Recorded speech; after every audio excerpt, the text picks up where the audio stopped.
Rookie sent to psych ward. Leon Smith was only 19 when his rookie season turned into a full-blown crisis. After being drafted straight out of high school with the 29th pick in the 1999 draft, he was traded to Dallas before he even had time to blink. But it didn't take long for things to spiral. Just a few months later, in November, police found him unresponsive in his apartment after swallowing around 250 aspirin tablets. His face covered in green war paint. His statement when he came to, "I am an Indian fighting Columbus." That's what got him sent straight into a psychiatric ward at Parkland Hospital in Dallas. Smith's childhood wasn't exactly a fairy tale. He'd been a ward of the state in Illinois, bouncing around 5 group homes and completely cut off from his parents since he was 5. After the overdose, he was kept under psychiatric care for weeks. The Mavericks suspended him without pay, and the league tossed him into the player assistance program. But it didn't stop there. He briefly entered another facility in Atlanta, then bailed. By December, he was back in Chicago and allegedly threatened his ex,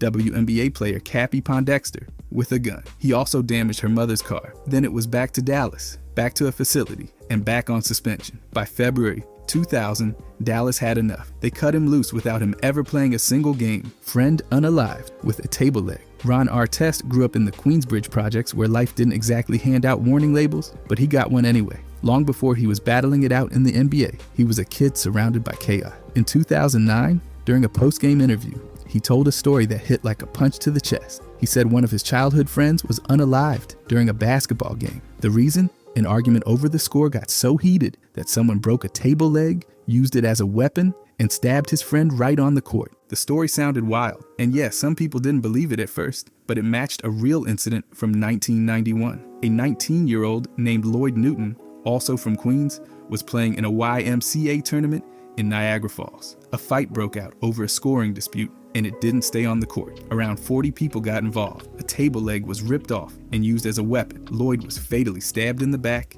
and died right there. The attacker, a 16-year-old named Brian Young, was arrested and charged with second-degree unaliving. Artest never said outright that he was there. At 11 years old, it's unlikely he was in Niagara Falls, but that didn't matter. That kind of story travels fast, especially in neighborhoods where violence doesn't take holiday. It's easy to see how something that brutal could shape the way Artest saw the game, the world, and what toughness really meant. That mindset followed him all the way through his career, for better or worse. Player shot outside strip club. Cleanthony Early was riding in an Uber with his girlfriend around 4:30 in the morning on December 30th, 2015, leaving a club in Maspeth, Queens. Then it went bad. 3 cars boxed in the Uber. 4 to 6 masked guys jumped out and demanded his gold chains and even the gold caps on his teeth. It was a full-on ambush. They didn't just rob him, they shot him once, right in the kneecap. The bullet went through his right knee but didn't lodge. No surgery was needed right away, and he stayed conscious through it all. After the attackers left, Early had the driver pull a short distance up to 64th Street. He got out,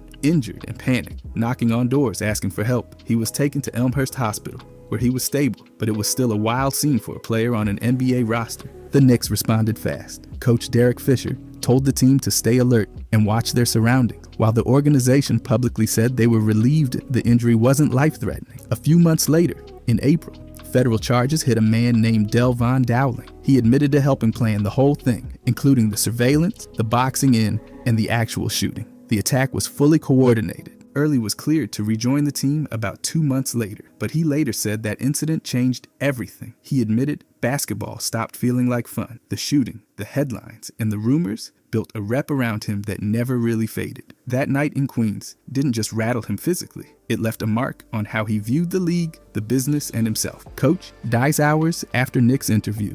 On June 7th, 2016, Sean Rooks spent the day in New York City, interviewing with the Knicks for an assistant coaching role. He met with team president Phil Jackson, general manager Steve Mills, and coach Jeff Hornacek. It was shaping up to be a major step forward in his coaching career after 12 seasons in the league as a player and a couple years developing talent with the Sixers. But hours later, it all stopped. After returning to Philadelphia by train, Rooks went out to eat. It was there, inside a restaurant, that he collapsed. Just like that, he was rushed to emergency services, but nothing could be done. The Philadelphia medical examiner later confirmed the cause was heart disease, a heart attack. He was 46 years old. Rooks had been with the Sixers as a player development coach since around 2014. His presence in the locker room was known to be positive steady, and respected. The team's owners, Josh Harris and David Blitzer, said they were heartbroken. Jeff Hornacek said his passion for coaching was clear. Rooks' mother, Deborah Brown, released a statement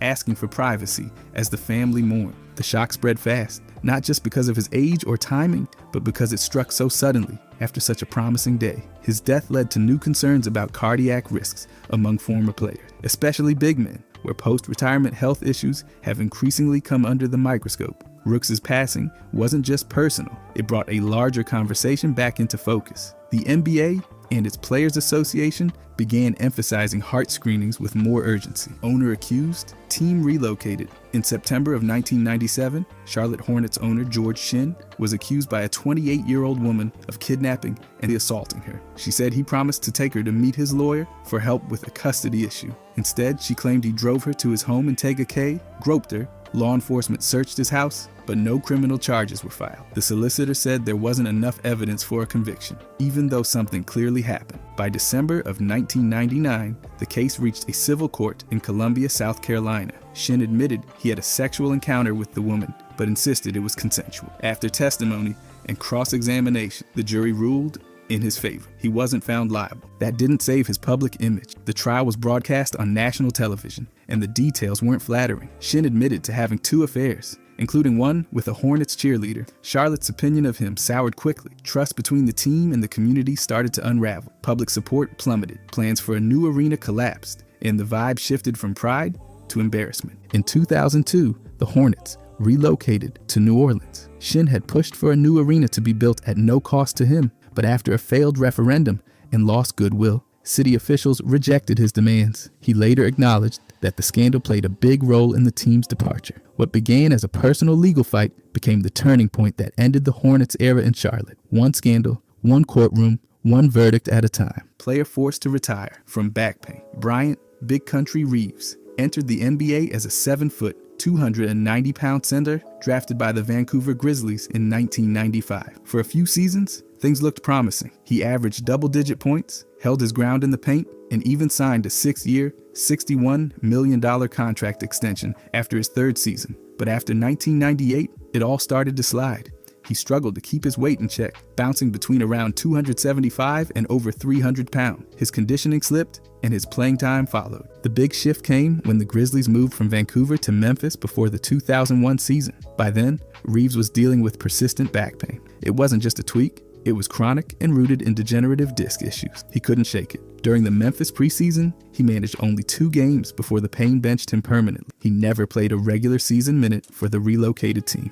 On January 29th, 2002, Reeves officially retired. He was just 28. His once promising career ended not with a final highlight or farewell game, but with rehab setbacks and a spine that wouldn't cooperate. What started as a physical presence in the paint became a story of steady decline, his body giving out long before his contract did. There's no concrete evidence that his weight ever ballooned to 315 or higher, but the constant up and down didn't help. The back injury did the final damage. His story is a reminder that sometimes the biggest threat to an athlete's career isn't competition. It's time, wear, and the quiet breakdown happening from the inside out. MVP punches rookie in practice. In 2004, things got heated behind closed doors at a Timberwolves practice. Kevin Garnett, the reigning MVP, was going through off-season workouts with the team when second-round rookie Rick Rickard decided he wasn't going to hold back. Rickard, trying to make the roster, went full throttle during a team scrimmage. He said later he was hitting shots and competing hard. Apparently,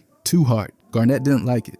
During the run, Garnett allegedly sucker-punched Rickard. Not a shove, a punch. Rickard later said he thought it was because he was playing too well against him. According to reports, the shot was hard enough to require stitches, and even chipped one of Rickard's teeth. That's not your average practice bump. When the story surfaced, Timberwolves staff tried to keep things calm. General manager Kevin McHale shrugged it off, saying he'd seen 100 fights like that. Coach Flip Saunders warned about how media exposure in practice can lead to uncomfortable moments. Even Rickard called Garnett a good friend and said he respected him. Garnett described it as no different from any gym squabble. Still, the rookie never made the regular season roster, and the incident became legend. A young player trying to prove he belonged caught one in the mouth from the team's most intense superstar. Whether it was about respect, territory, or just heat of the moment ego, The result was clear. Rickard got hit. Garnett walked away, and the whole thing quietly faded into Timberwolves practice lore. But if you're wondering how wild those behind-the-scenes workouts can get, this one came with blood, a busted tooth, and a warning shot from the top of the food chain. Player calls himself biggest bust. Greg Oden was supposed to be a franchise savior, picked first overall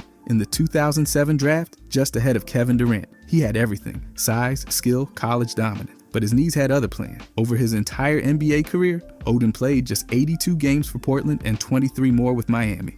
The injuries never stopped. Microfracture surgeries, rehab setbacks, and lingering pain turned his dream career into a medical file. By 2016, he spoke openly about what all of it meant. In an ESPN interview, Oden said, "I'll be remembered as the biggest bust in NBA history, but I can't do nothing about that." There it was. No filter, no excuses. He admitted the disappointment outright, saying if he were healthy, he would have kept playing. But he wasn't. He called himself one of the biggest busts before, but this was clearer, harsher, final. Oden's comment carried weight not just because of the label, but because it came from him. A player admitting the worst-case version of his own story, acknowledging the failure, the pain, and the gap between what should have been and what actually happened. It wasn't a headline, it was a resignation letter. That same year, Durant was already a scoring champion and perennial all-star. The contrast only sharpened the sting. Oden never blamed the game, never blamed anyone. He just said what a lot of people thought, and in doing so, became something else entirely. Not just a draft pick that didn't pan out,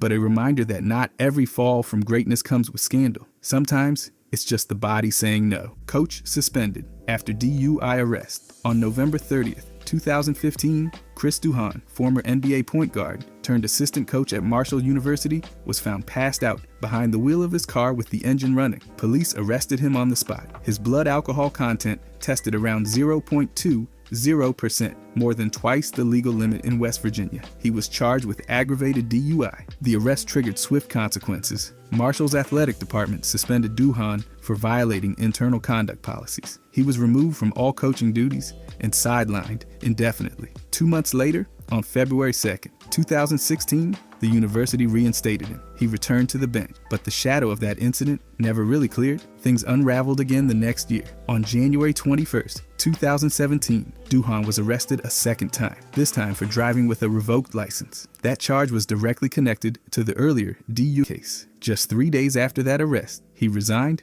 from his position at Marshall. From running NBA offenses to facing courtroom consequences, Duhon's post-playing career took a sharp and public detour. What started as a smooth transition into coaching ended in back-to-back arrests and an exit from the program. No violence, no headline brawl, just one mistake that led to another, and then a resignation, the kind of spiral that doesn't get highlighted in stat sheets, but leaves its mark just the same. Star collapses mid-game. In April 2010, during a game against the Thunder, Carmelo Anthony took contact from Kevin Durant, hit the floor, and didn't get up. The game kept going. Melo just lay there, completely motionless, while both teams continued playing. J.R. Smith even scored. Officials didn't stop the action until a timeout was called, and only then did medical staff rush over. The entire sequence was jarring. One of the league's top scorers was down, and nobody stopped to check. Later, Melo explained it himself. He said he was awake when he hit the floor, but then blacked out. His words? "I was conscious, and then I just went out. I don't remember anything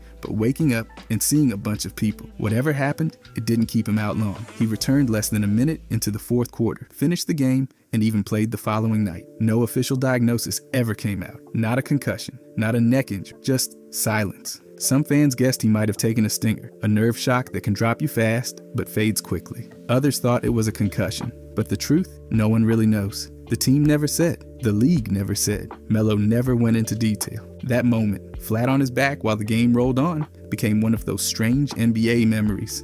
Not just because of what happened, but how casually it all kept moving, like nothing had gone wrong. Like a star lying unconscious on the floor was just another Tuesday night in the league. Disaster draft rule exists. Yep, it's real. The NBA actually has a written policy for the worst case scenario. If 5 or more players from a single team either die or are dismembered, the league triggers what's called a disaster draft. The rule is exactly as grim as it sounds. If that threshold is met, every other team in the league is allowed to protect up to 5 players on their roster. Anyone not protected, fair game. The affected team then gets to rebuild by selecting one unprotected player from each of the remaining teams. There's no glitz, no press conference, no trade buzz, just an emergency mechanism buried deep in the league's policy manual. No team has ever come close to invoking it, thankfully, but the clause remains in place as part of the league's contingency protocol. The clause is rarely mentioned, barely acknowledged, and never publicized by the league, but it's there. One of the NBA's darkest secrets, hidden in plain sight. NBA star accused of framing employee. In 2010, Shaq was hit with a lawsuit from Sean Darling, his former personal technician. Darling claimed Shaq tried to ruin his life. The allegations? Intense.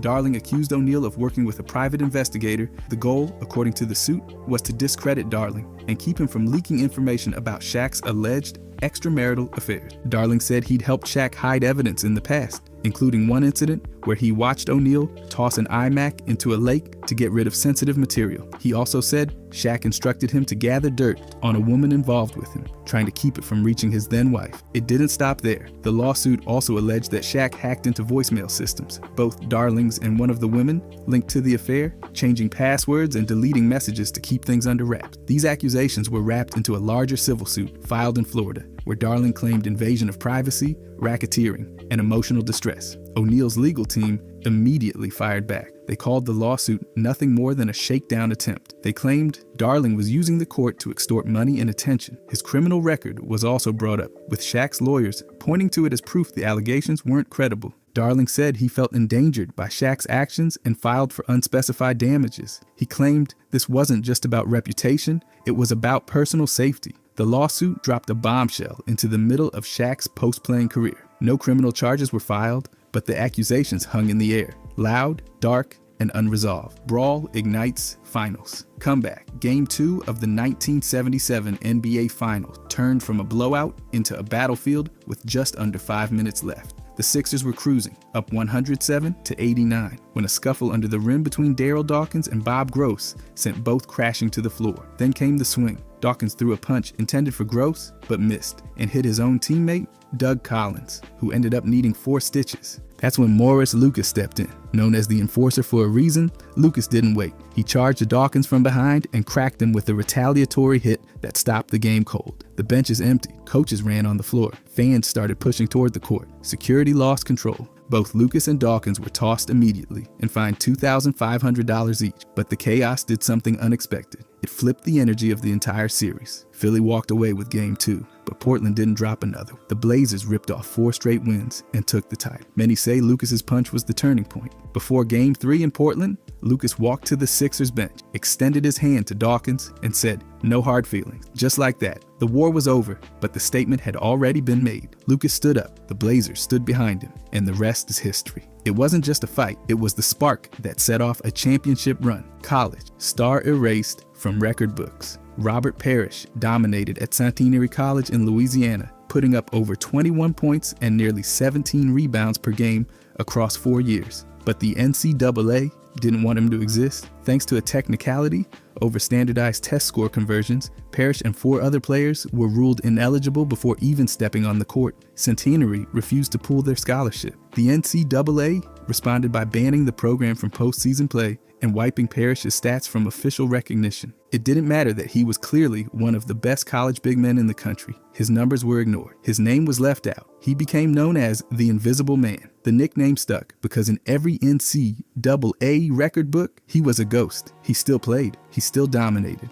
But in the eyes of college basketball history, he might as well have never been there. Centenary stood by him, but the damage was done. The NCAA's stance made sure that his on-court legacy didn't show up on paper. It wasn't until February of 2018, decades later, that the NCAA finally acknowledged Parrish's number. After a formal appeal, the governing body reversed part of its ruling and reinstated his stats into the official record book. By that point, Parrish had already been inducted into the Hall of Fame. He'd won multiple NBA titles, but the invisible years stuck with him. A reminder that bureaucracy, not basketball, kept his college legacy in the shadows. For a time, he was one of the most dominant players the NCAA refused to see. Player almost lost leg on layup. On February 26, 2007, Shaun Livingston drove to the hoop for a routine layup. What happened next wasn't just a basketball injury, it was a career-ending, life-altering collapse. Landing awkwardly, his left leg bent the wrong way. Not just a torn ligament or two, his ACL, PCL, and MCL were all shredded.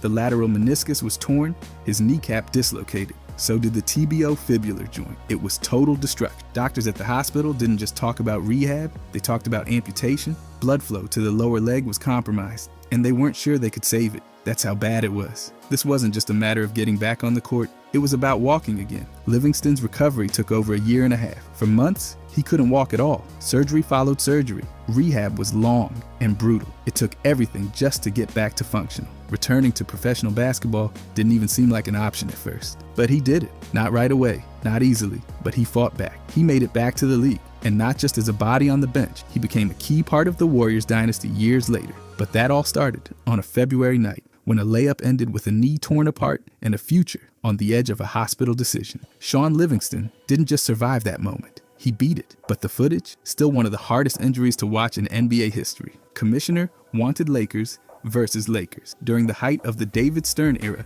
one quote echoed through league circles like a running joke dressed as truth. The NBA's dream finals matchup was Lakers versus Lakers. It wasn't a formal press conference moment. It wasn't etched into an interview transcript, but it was repeated often enough by media, insiders, and fans that it stuck. And it said a lot without saying much.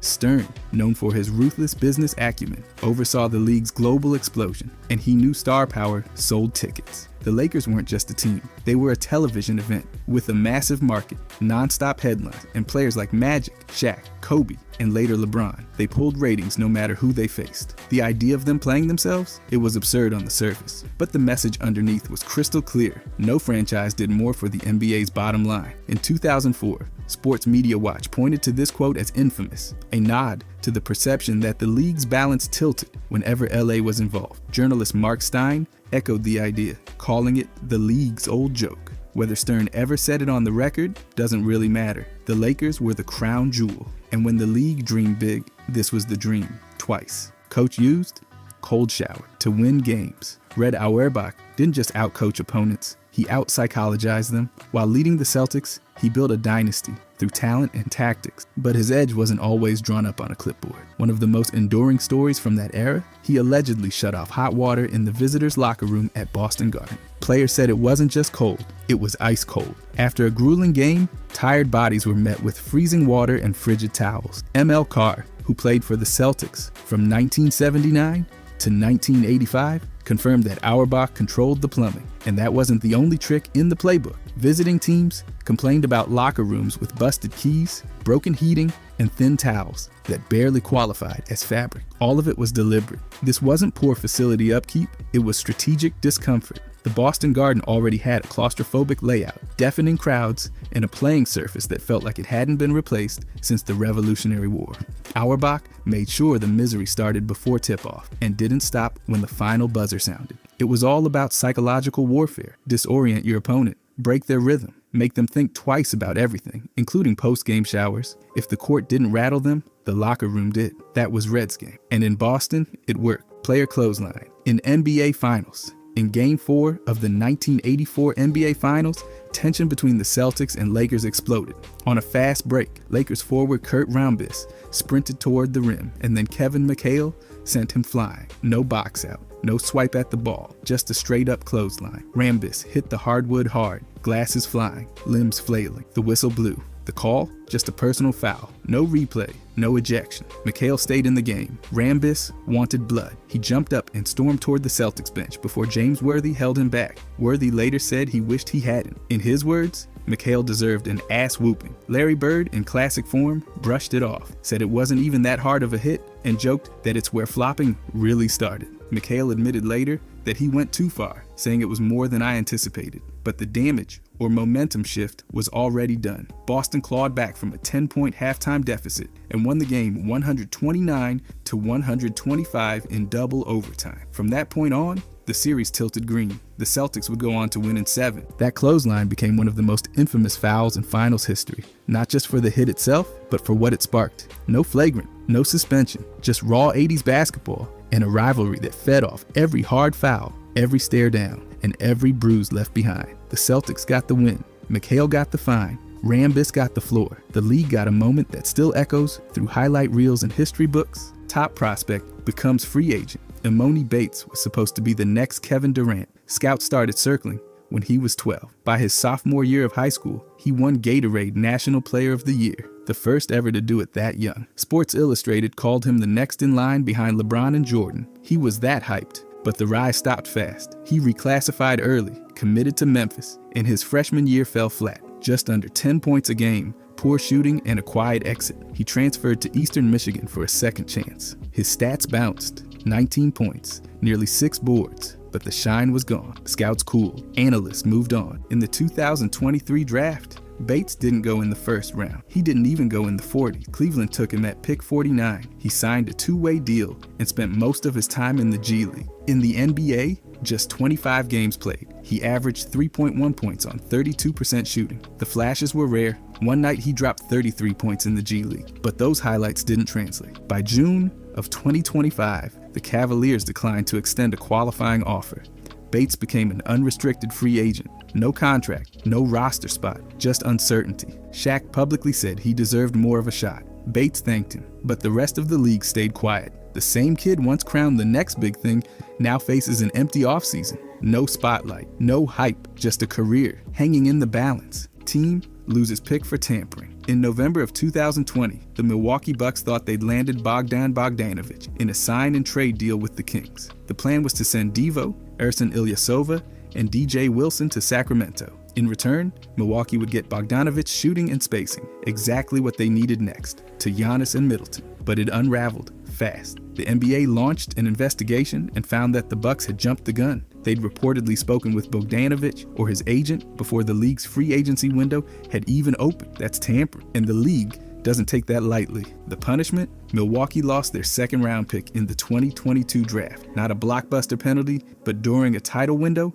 every asset matters. Draft capital means trade leverage, future depth, or a rotation piece at a low cost. The Bucks gave that up over one phone call too early. Bogdanovic never suited up for them. Instead, he signed a 4-year deal worth $72 million with Atlanta. He became a key piece for the Hawks, while the Bucks had to move forward without the sharpshooter they were ready to build around. They still won the title in 2021, but the entire incident became a what-if. One misstep in timing cost them both a player and a pick. It was a roster move that could have changed their rotation, and all it took was the wrong conversation at the wrong time. Hero versus Thompson. Things exploded between Miami and Houston in the final seconds of a game that already felt like a powder keg. With about 35 seconds left, Tyler Hero was trying to get the ball inbounds when Amen Thompson decided to turn it into a wrestling match. He grabbed Hero by the jersey and literally slammed him onto the floor like it was some kind of WWE promo shoot. That wasn't a hard foul. That was a message, and that message got heard loud and clear.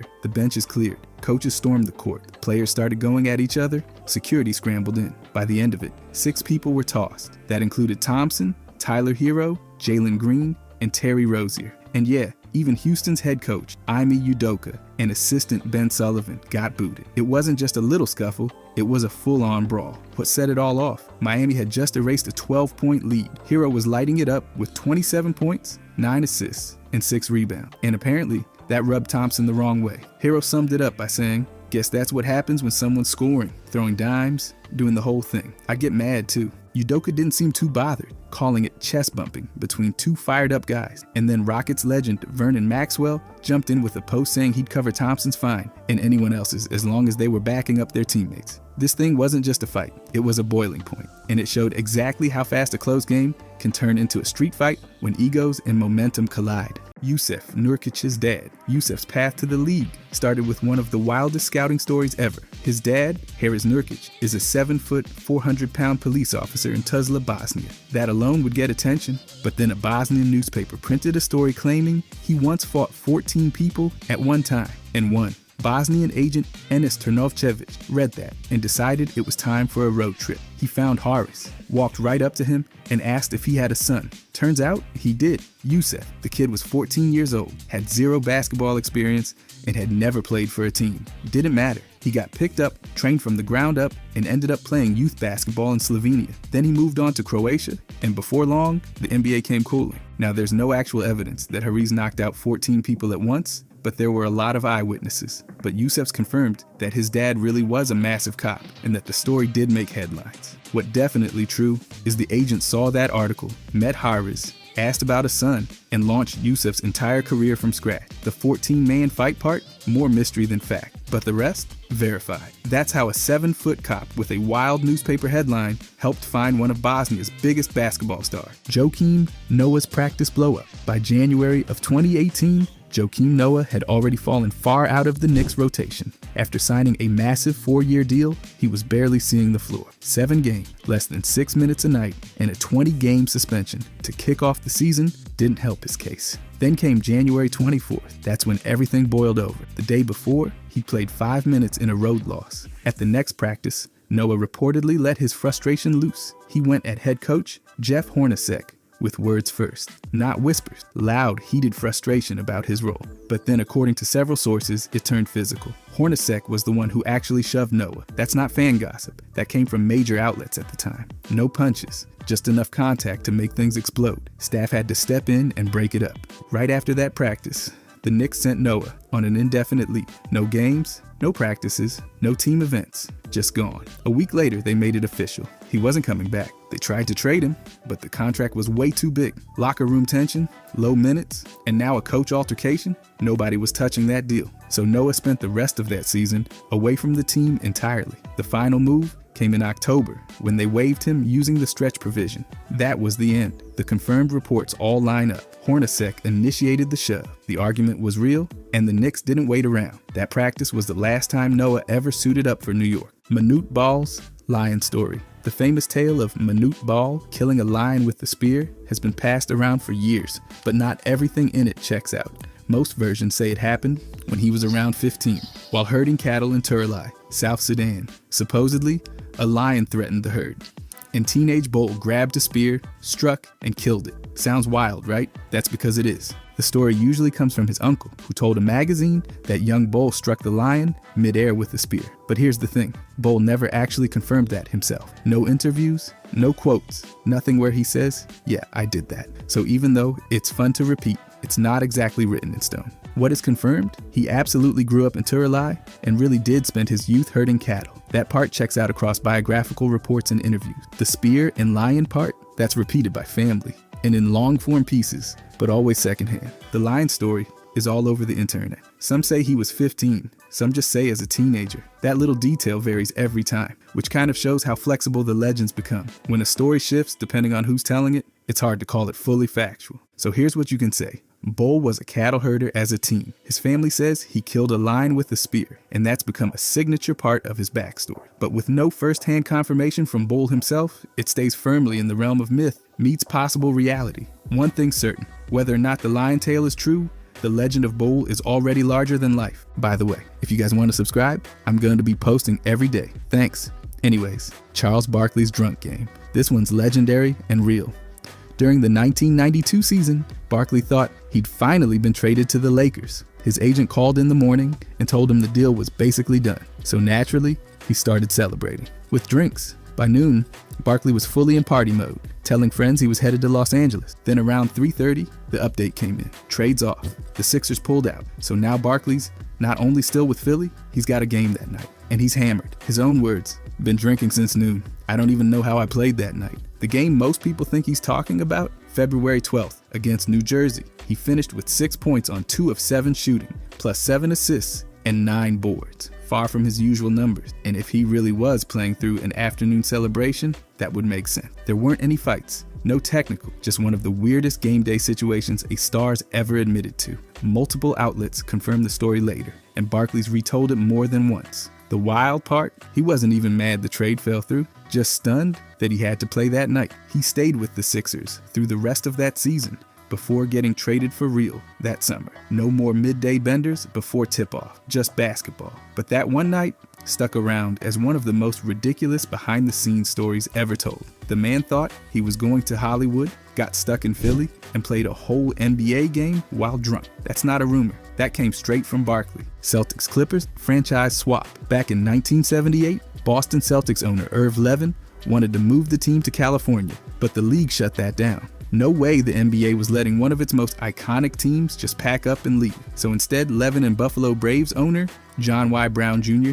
did something almost nobody talks about. They swapped franchises. Not players, not picks. Whole teams. Levin took control of the Braves and moved them to San Diego. They became the Clippers. Brown got the Celtics, who stayed in Boston. But here's where it gets weird. This wasn't just an ownership shuffle. They actually swapped full league memberships. Technically, the franchise that became the Clippers was the original Celtics, and the one that became today's Celtics was originally the Braves. There was even a moment, very briefly, when the team that became the Clippers held Larry Bird's draft rights.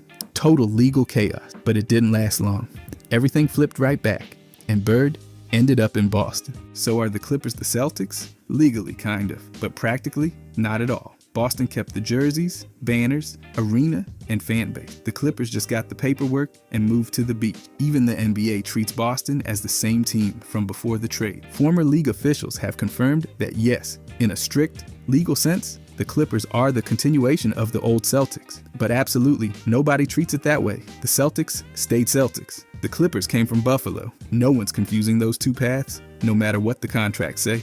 Just one of the strangest chapters in league history, J.R. Smith's almost courtside lawsuit. Back in January of 2010, Smith came way too close to getting sued during warm-ups. His former lawyer, Rusty Hardin, the same guy who repped Roger Clemens, was chasing down unpaid legal fees from a case back in 2006. Smith allegedly owed over $22,000 in legal bills after Harden's team defended him in a pickup game assault case. Apparently, Smith hadn't paid, and he wasn't returning calls. So Harden's team decided to get creative. Since Harden had Rocket season tickets, he coordinated with a process server to have Smith served court papers right at courtside during a Nuggets-Rockets game. Yes, really. They planned to drop the lawsuit on him right in front of everyone. Legal drama with a side of popcorn. But 2 hours before tip-off, Smith wired over a partial payment, just enough to delay the filing. One of the lawyers called it a three-pointer at the buzzer since the money showed up only 8 minutes before the 6 o'clock deadline. That payment bought him 30 days to finish covering the tab. If he paid the rest, the suit would be dropped. The ambush in Houston was off, for now. When asked about it, Smith brushed it off like it was just a scheduling error. He called it a miscommunication and said he needed to check with his financial people. Classic move. So in the end, no public scene at the Toyota Center. Just a near miss involving a courtside subpoena, an unpaid bill, and one very determined legal team. Only JR could turn paying a lawyer into a buzzer-beater highlight. Chris Finch's injury. In Game 4 of the 2024 first-round matchup against the Suns, things took a strange turn off the court. With just under 2 minutes left, Timberwolves coach Chris Finch stood on the sideline when Mike Conley, after being fouled by Devin Booker, lost his balance and stumbled into him. It wasn't a hard collision, but it was enough to rupture Finch's right patellar tendon. And yeah, it looked painful. Finch had just been in the conversation for Coach of the Year, and now he was being helped off the court by staff. The team confirmed the diagnosis almost immediately, and Finch underwent surgery shortly after the game. The injury didn't stop him for long, though. He was on crutches and in a full leg brace during the next series, but he was still around, guiding the team however he could. Micah Norrie stepped up to handle in-game decisions, running timeouts and sideline responsibilities, while Finch provided input from the bench or locker room. What's ridiculous is that less than 24 hours after the surgery, Finch was back at practice, crutch and all, coaching like nothing happened. The man was clearly not planning to take any kind of long break. A few months later, he was seen out of the brace, interacting with players, looking far more mobile. No official announcement came about his full return, but all signs pointed to steady recovery. The injury might have taken him off his feet temporarily, but it didn't stop him from staying locked in with the team. One freak sideline collision, a knee blowout, surgery, and the guy still didn't miss a beat when it came to leading his squad. Patrick Ewing's MSG security rant on March 11th, 2021, Patrick Ewing, the face of the Knicks for 15 seasons, got stopped multiple times inside Madison Square Garden. Not by fans, by security. He was coaching Georgetown during the Big East tournament and got hit with, "Where's your pass?" Like he was just some random dude in a suit. Ewing didn't hold back after the game. He told reporters, "I thought this was my building. Everybody in this building should know who the hell I am." And honestly, hard to argue. His number 33 is literally hanging in the rafters. He's in the Hall of Fame. He carried that franchise to 2 finals, and now he's getting checked like he's trying to sneak into a Drake concert. He even joked about having to call James Dolan and remind him who owns those banners. Said he was going to ask if his number was still up there. MSG tried to clean it up quick. Dolan called Ewing that same day, and they put out a statement saying they respect and appreciate his legacy. But still, it wasn't a good look. This wasn't just some intern forgetting a face. This was a string of security checks on one of the greatest players in Knicks history. And it fits right into the weird MSG security trend. Charles Oakley got dragged out in 2017. Spike Lee got stopped at the wrong entrance in 2020. Now Ewing's getting patted down like a fan sneaking in snacks. It didn't turn into a full-blown feud, but it was another chapter in the strange, overly policed vibe at Madison Square Garden. Even legends apparently need credentials now. Mark Eaton's unexpected journey. Mark Eaton was 6'11" in high school and still spent most games stuck on the bench. He wasn't coordinated, didn't move like a basketball player, and by the time he graduated, he was done with the sport. Instead, he trained to be an auto mechanic, got certified in Phoenix, and was back in Southern California under car hoods while his classmates were off chasing scholarship. In 1977, that changed fast. A Cypress College assistant coach named Tom Lubin walked into the shop, saw Eaton, and asked why he wasn't playing ball. Eaton wasn't having it. He just wanted to fix the car, but Lubin didn't let up. He told Eaton he'd teach him how to play as a big guy, not some oversized guard. After 30 minutes of talking, Eaton agreed to give it a shot. He joined Cypress College, played 2 years, and even won a state title. That earned him a transfer to UCLA. Though his minutes were limited, then came another key moment. Wilt Chamberlain told him to stop chasing guards and just protect the basket. Rebound, block shots, stay home. Eaton took it to heart. After college, Eaton and Lubin literally called around looking for NBA chances. The Utah Jazz gave him a shot. He was drafted in 1982, 72nd overall, and not long after, locked in a 5-year deal. From there, he became a defensive wall. 2 Defensive Player of the Year awards, 4-time league leader in blocks, 11 years with the Jazz, and the highest career average for blocks in NBA history. From fixing cars to fixing the paint. Paxson vs. Del Negro. On March 30th, 2010, tensions inside the Bulls front office exploded into an actual physical confrontation. The team had just lost to the Sun, and Joakim Noah had played 27 minutes, below his normal load, but above the strict minutes cap management had imposed while he recovered from a foot injury. That cap was non-negotiable, and VP John Paxson was furious it had been ignored. Right after the game, Paxson stormed into head coach Vinny Del Negro's office. What followed was one of the most bizarre confrontations in NBA leadership history. According to multiple sources, Paxson grabbed Del Negro by the tie, shoved him in the chest twice, and challenged him to a fight. Assistant coach Bernie Bickerstaff stepped in and stopped it from turning worse. ESPN reported that Paxson had clearly been the aggressor. CBS and SB Nation backed it up, saying he shoved and even briefly choked Del Negro during the outburst. No punches were thrown, but it was heated enough for the Bulls to launch an internal investigation and bring in legal counsel to interview witnesses. Del Negro never detailed what happened publicly. He called it an internal matter, kept the focus on basketball, and finished out the season. But just weeks later, he was let go in May. Paxson kept his job and eventually addressed it the next year, saying he regretted the incident and shouldn't have let emotions take over, but he still defended his motivation, claiming it was about protecting Noah's long-term health. This wasn't just a disagreement over playing time. It was an executive grabbing his own coach over minutes. In the middle of a playoff race, inside the United Center, only in Chicago, Ron Artest's locker room line. Right after one of the wildest brawls in NBA history, when the Pacers were back in the locker room trying to process what just happened, Ron Artest turned to Steven Jackson and dropped a question that's become legendary. "Jack, you think we're going to get in trouble for this?" That actually happened. Jackson said it more than once, including on The Rich Eisen Show, and other outlets have confirmed the story. He described sitting there, legs all scratched up from climbing through the stands, adrenaline still high, and then Artest just asking that like he'd knocked over a soda machine, not launched himself into the crowd during a nationally televised riot. Jackson didn't sugarcoat his response either. He told Artest, "Are you serious, bro? We'll be lucky if we have a freaking job." That line might have been dramatic, but it wasn't far off. Artest ended up suspended for the rest of the season.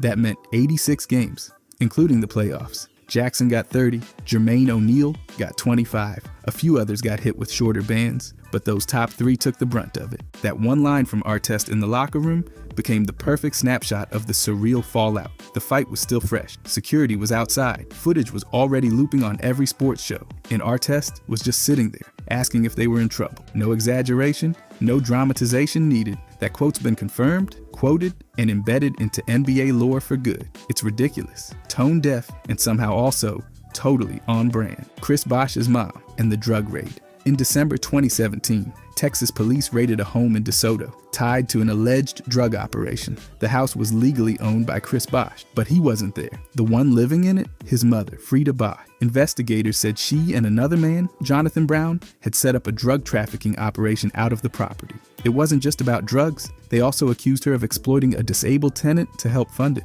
The charge wasn't minor. Frida allegedly forced the man to use his disability checks to pay rent, which, according to police, kept the drug business running. Brown faced similar charges, and both were taken into custody. Now, here's where it gets even more personal. 2 months before the raid, Chris Bosh had already tried to legally evict his mother from the house. A judge initially ruled in his favor, but Frida managed to delay it by appealing on technical grounds related to Texas property law. After the arrest, Frida denied the entire thing. She blamed a short-term tenant, saying neither she nor Chris had anything to do with the drugs. She also admitted that her relationship with Chris had deteriorated. She told TMZ they hadn't spoken in years and said the whole situation came from deep family tensions. Chris Bosh never publicly responded in detail, but the documents make the timeline clear. He'd already been trying to separate himself from the house and its residents. Frida stayed anyway, and 2 months later, police found drugs, paraphernalia, and enough evidence to make multiple arrests. Whether or not she was directly involved, that house became the center of a very public and ugly breakdown between a former NBA star and his mother. Lakers tampering fine. During the 2017 to 2018 season, the Lakers managed to rack up not one, but 2 tampering fines, and they did it in under 7 months. The first one hit in August 2017, and it was no slap on the wrist. The NBA fined them $500,000 after Rob Pelinka was caught communicating with Paul George's agent. That broke anti-tampering rules, and what made it worse was that it happened after Magic Johnson had already stirred the pot. Magic had gone on Jimmy Kimmel earlier that year and made comments about George that raised eyebrows. That was already pushing it. The league warned them, and then Pelinka made things worse with direct contact. That's what triggered one of the largest tampering fines in league history at that time. Then 5 months later, in February 2018, they did it again. Magic Johnson, now team president, publicly praised Giannis, calling him a future MVP and champion. The NBA saw that as crossing the line again, so they handed the Lakers another fine, this time for $50,000. Neither fine involved actual transactions or under-the-table meetings, but the league wasn't playing around. They made it clear that even compliments could count as tampering if they reference players on other teams. That's 2 official violations, both tied to Magic and Pelinka, and both dragging the front office into the spotlight. In the end, the Lakers paid out $550,000 in fines in less than 7 months. Not because they signed anyone illegally, but because they couldn't stop talking about players who didn't play for them. And if you're like me, the NBA offseason is your time to recharge. But while the games slow down, your goals shouldn't. That's why I've been using Factor. Factor makes it insanely easy to eat clean with meals that are ready in just 2 minutes. No chopping, no dishes, just heat and go. I've been crushing their spicy turkey poblano bowl and blackened salmon. They're legit restaurant quality. Every meal arrives fresh, never frozen, and it's all delivered straight to your door. So instead of wasting time in the kitchen, I've got more time to work, chill, or dive into free agency rumors. Factor has over 45 weekly meals to pick from. Whether you're all about protein plus, calorie smart, keto, or just want to eat better, they've got you covered. They've also got snacks, smoothies, breakfasts, and even desserts. It's everything you need to stay on point all day long. Get started at factormeals.com/modernjam50off and use code modernjam50off to get 50% off, plus free shipping on your first box. That's code modernjam50off at factormeals.com/modernjam50off for 50% off plus free shipping. Thank you to Factor for sponsoring. Wilt Chamberlain versus Elgin Baylor in D.C. In the summer of 1957, Wilt Chamberlain showed up on the blacktop courts of Washington, D.C. looking for one thing, Elgin Baylor. This wasn't some quiet scrimmage either. These were structured 5-on-5 matchups with crowds packed along fences and rooftops, all there to watch 2 future legends clash before anyone had heard them called pros. Wilt had just finished his sophomore year at Kansas. Baylor, already a D.C. playground hero, was about to become a national name. Both brought squads made up of top amateur talent and ran game after game on the city's toughest courts, especially Kelly Miller Junior High. And it wasn't soft. Dunks, blocks, trash talk, all of it was on display. Crowds swelled around the courts. 13-year-old Dave Bing, who would later become a Hall of Famer himself, stood among the crowd and said seeing Wilt in person was like spotting a skyscraper walking.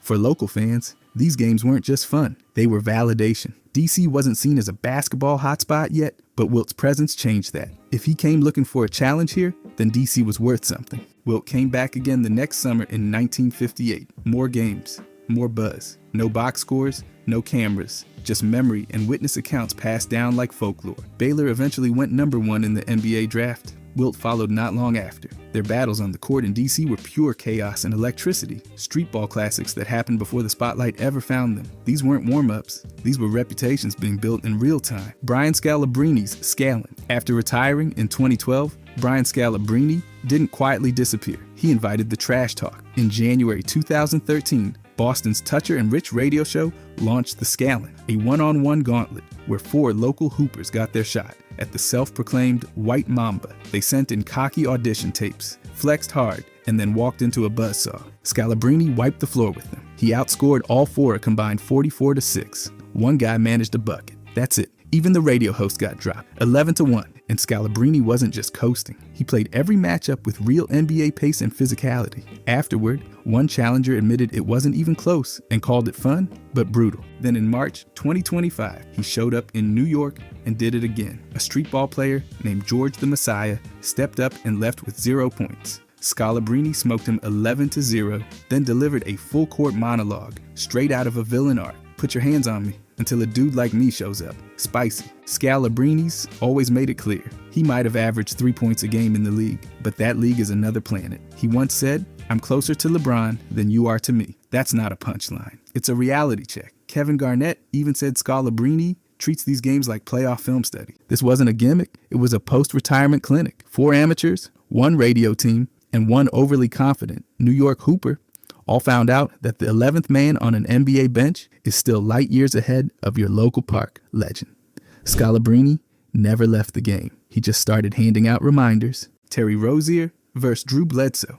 In April 2018, the Celtics and Bucks squared off in the first round of the playoffs, and a hilarious mix-up turned into one of the funniest side plots of the series. After Game 1, Terry Rozier was doing a standard post-game interview when he accidentally called Eric Bledsoe Drew Bledsoe. Yeah, the former Patriots quarterback. It didn't take long for that slip to catch fire. Media outlets latched onto it immediately. Bledsoe, he was not amused. After Game 2, when asked about Rozier, he responded with the now infamous quote, "I don't even know who the F that is." Deadpan. Cold. It only made things funnier. Rozier saw the moment and doubled down. For Game 1 of the second round against the Sixers, he showed up in a full Drew Bledsoe Patriots jersey. No subtlety, just pure petty gold. He later said he'd picked it up after Game 2 and was just waiting for the right moment to unleash it. Even the real Drew Bledsoe jumped in, giving his approval online. No lawsuits, just love. What started as an accident turned into a lighthearted feud, with fans turning Drew Bledsoe into an ongoing punchline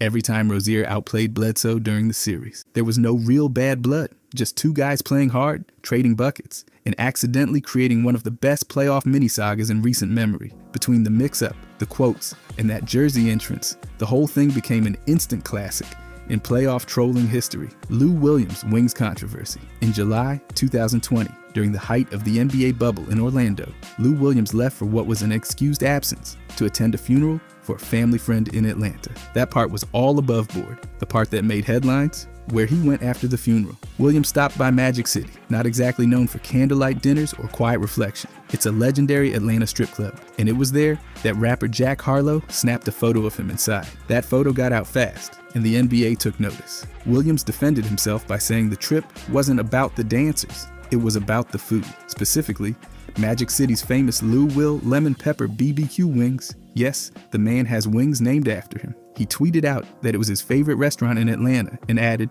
"Ain't nobody partying, chill out." Later, in a 2025 interview, he backed it up again, saying he'd been eating hotel room service food for days and just wanted real food. The funeral home, according to him, was just a block away, regardless of intent. The league launched an investigation and hit Williams with a 10-day re-quarantine when he returned. Doc Rivers, coaching the Clippers at the time, admitted the situation wasn't enjoyable. No suspension, no fine, but plenty of headlines and plenty of memes. That trip gave birth to his nickname, Lemon Pepper Lou, which he later trademarked. Magic City still has the wings on the menu, and the internet still brings it up like it happened yesterday. One trip, one photo, and now he's the only player in the league history with a menu item tied to a quarantine violation Michael Jordan's practice punches. MJ wasn't just brutal in games, he brought that same fire to practice, and sometimes it boiled over. Two of the most infamous examples, Steve Kerr and Will Perdue.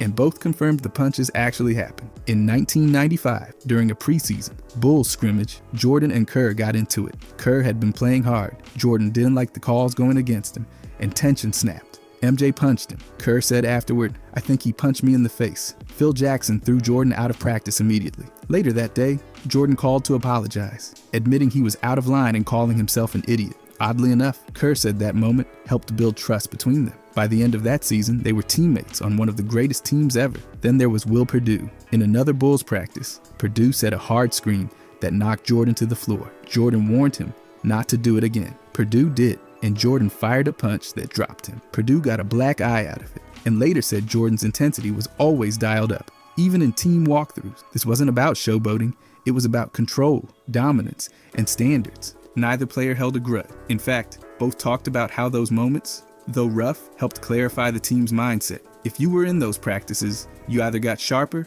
or you got out. That was Jordan's whole deal. If you couldn't take the heat in the gym, you weren't going to survive the playoff. And sometimes, that heat came with a punt. Kentel Woods, rookie card ID fiasco. On March 29th, 2003, Portland police pulled over rookie Kentel Woods for speeding. Simple traffic stop, right? Not quite. Turns out Woods didn't have a valid driver's license or insurance. And when officers asked for ID, Woods reached for one of his own basketball cards. Seriously, he handed over his rookie trading card along with 2 credit cards, as if that combo could replace a government-issued ID. The cops didn't buy it. They also found marijuana in the car, which only added to the stack of charges. Woods ended up facing multiple counts: speeding, driving without insurance, driving with a suspended license, and marijuana possession. He initially pleaded innocent, but later entered a no-contest plea on some of the charges and was fined $1,096. The whole situation became an instant symbol of the early 2000s Jailblazers chaos, when off-court headlines followed the team almost as much as box scores did. Fans still bring it up today. It's cemented as one of those bizarre NBA side stories, like, remember when Kentel tried to use a rookie card as ID?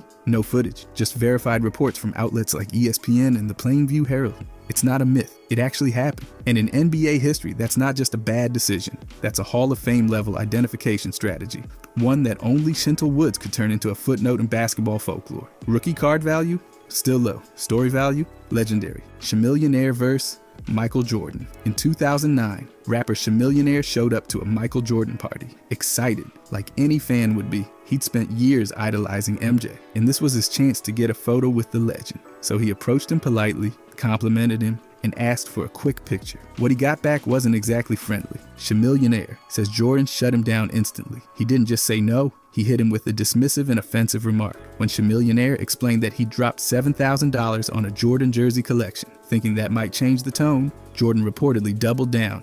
He told him to pay $15,000 more, and maybe then he'd consider taking a picture. The story spread fast, mostly because Chamillionaire shared it himself. He told it during interviews and podcasts, and ESPN's True Hoop confirmed he'd repeated it consistently. He wasn't yelling or bitter, just disappointed. Said it changed how he saw Jordan entirely. No lawsuits, no denials. Jordan never publicly addressed it, but between the interviews, the video clips, and the ESPN coverage, the story stuck. Not just because of the words, but because of who they came from. This one's less about drama and more about a reminder. Sometimes, meeting your heroes doesn't go how you pictured it. Chamillionaire wanted a photo. What he got was a story people are still talking about over a decade later. Josiah Johnson, 13 years old and playing for Moore Middle School in Louisville, Kentucky. Josiah wasn't handed anything. He showed up to tryouts with the rest of the 8th graders and earned his spot. No shortcuts, no favors. He was born without legs, but that didn't stop. He doesn't use a wheelchair on the court. Instead, he moves with only his arms and torso and still manages to shake defenders like they're stuck in slow motion. He's all about precision, quick hands, accurate passes, and an ability to read the court like he's been studying film for years. His coach didn't hesitate to say Josiah was making good reads, hitting shots, and playing strong defense. One of his teammates even said it looked like Steph Curry just casually walked into their gym. Josiah's game includes more than mechanics. He's driven, focused, and plays with a mentality that sets the tone for everyone around him. He's been into basketball since kindergarten and he's never seen his condition as a reason to hold back. When he said, "I don't want you doubting me because I have no legs," it was clear he was speaking for every underdog who ever got overlooked. His teammates didn't just notice. Some said he made them better people. National coverage rolled in fast. CBS News called attention to his long-range shots, and that viral buzzer beater with 0.1 seconds left had everyone talking. But beyond the highlights, it's his mindset that really lands. Josiah didn't just make the team, he made a statement, and he keeps making it every time he's on that court. Abiodun Adegoke. This guy is not just tall, he's 7 feet 11 inches, which puts him right at the edge of basketball history. That kind of height is nearly unheard of, and it's real, not exaggerated by internet rumors. He reportedly wore a size 50 shoe at one point, though some reports say he started even bigger at size 53. And if you're wondering, yes, he can dunk standing still without leaving the floor. It's wild. He's Nigerian and played amateur ball, including in the MPAC Elite Youth League over in Dubai. His age is a little unclear. Some say he was 17 in 2016, which would make him 26 or 27 now. He studied at the Segun Odugbami International College and Sports Academy in Nigeria, which gave him access to both academics and athletics. His game really caught fire when Shaq reposted a clip of him dunking back in 2021. That video racked up nearly 5 million views and launched him into viral territory. After that, his Instagram shot up to over 127,000 followers. Now, it's not all dominance and highlight reels. While his size gives him an edge in blocking and rebounding, reports say he struggles with speed and mobility. Some scouts noted he takes almost the entire shot clock to make it down the court. So while his sheer size sparks NBA chatter, most experts think a pro career is not likely. Still, if he ever did make it, he'd instantly become the tallest player in basketball history, topping legends like Gyorga Muresan and Manu Tebow. That's no small thing. His story's still developing, but his presence, absolutely massive. Robert Bobrovsky. At 7 feet 7 inches, Robert stood out long before he stepped on an American court. Born in Romania in the year 2000, he comes from a seriously tall family. His dad was 7 feet 1 and even played alongside George Muresan, while his mom was 6 feet 2 and played volleyball. Robert passed her height at age 8 and outgrew his dad by 12. By 13, he was already taller than Robert Wadlow was at the same age. But unlike other towering players, Robert's height didn't come from a disorder. Doctors confirmed his genetics were the only reason. No growth conditions, no medical tricks, just nature doing something extreme. He was recruited by Stella Azzurra in Italy around age 13. The team had produced real talent before, and while Robert showed promise with shooting and passing, he had major hurdles with strength and stamina. He still helped the team win an under-15 title, even if his minutes were limited. He lived near Rome with a host family, getting daily physical therapy and nutrition support. Then came the viral boom. A video in 2016 blew up, showing his height and presence. He moved to Ohio and enrolled at Spire Institute in 2016. Coaches worked hard on his diet, giving him over 4,000 calories a day. Even ESPN covered him, noting his footwork and jumper. By the time he debuted in 2017, he'd already racked up millions of views. Later, he joined Rochester Christian University's junior varsity team. Off the court, he speaks 5 languages, and in 2024, took a wild turn into acting, playing a creature in Alien, Romulus. So yeah, Robert's story hasn't followed the usual path, but it's definitely one worth watching. By the way, if you guys want to subscribe, I'm going to be posting every day. Thanks. Anyways, Suleiman Ali Nashnouch. At 8 feet and a fraction, Suleiman didn't just tower over opponents, he towered over history. Born in Tripoli, Libya in the year 1943, his height eventually reached an official peak of about 8 feet. Making him one of the tallest verified humans ever.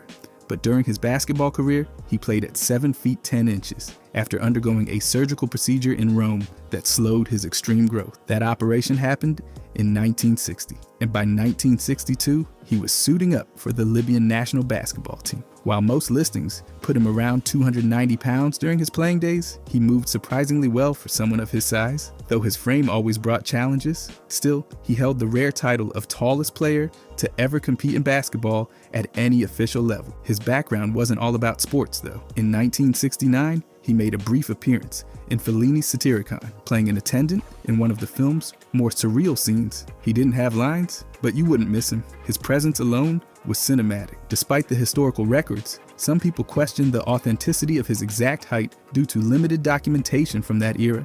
But photos and confirmed reports leave little room for doubt. He was massive, and not just tall for basketball. Tall for humanity, Suleiman passed away in 1991 in Riga, Latvia, at just 47 or 48 years old. His life blended medicine, sports, and even film in a way few others have. And though his name isn't as widely known, his legacy still stands, literally, as one of basketball's most towering figures. Hansel and Manuel. At 6 years old, a collapsing wall crushed his left arm, leaving it beyond saving. But that didn't stop him. Raised in Los Mina, one of the rougher neighborhoods in Santo Domingo, Hansel learned to do everything with one arm, including dominating a basketball court. He moved to Florida in 2021, where he lit up Life Christian Academy with nearly 26 points a game, plus rebounds, assists, and blocks.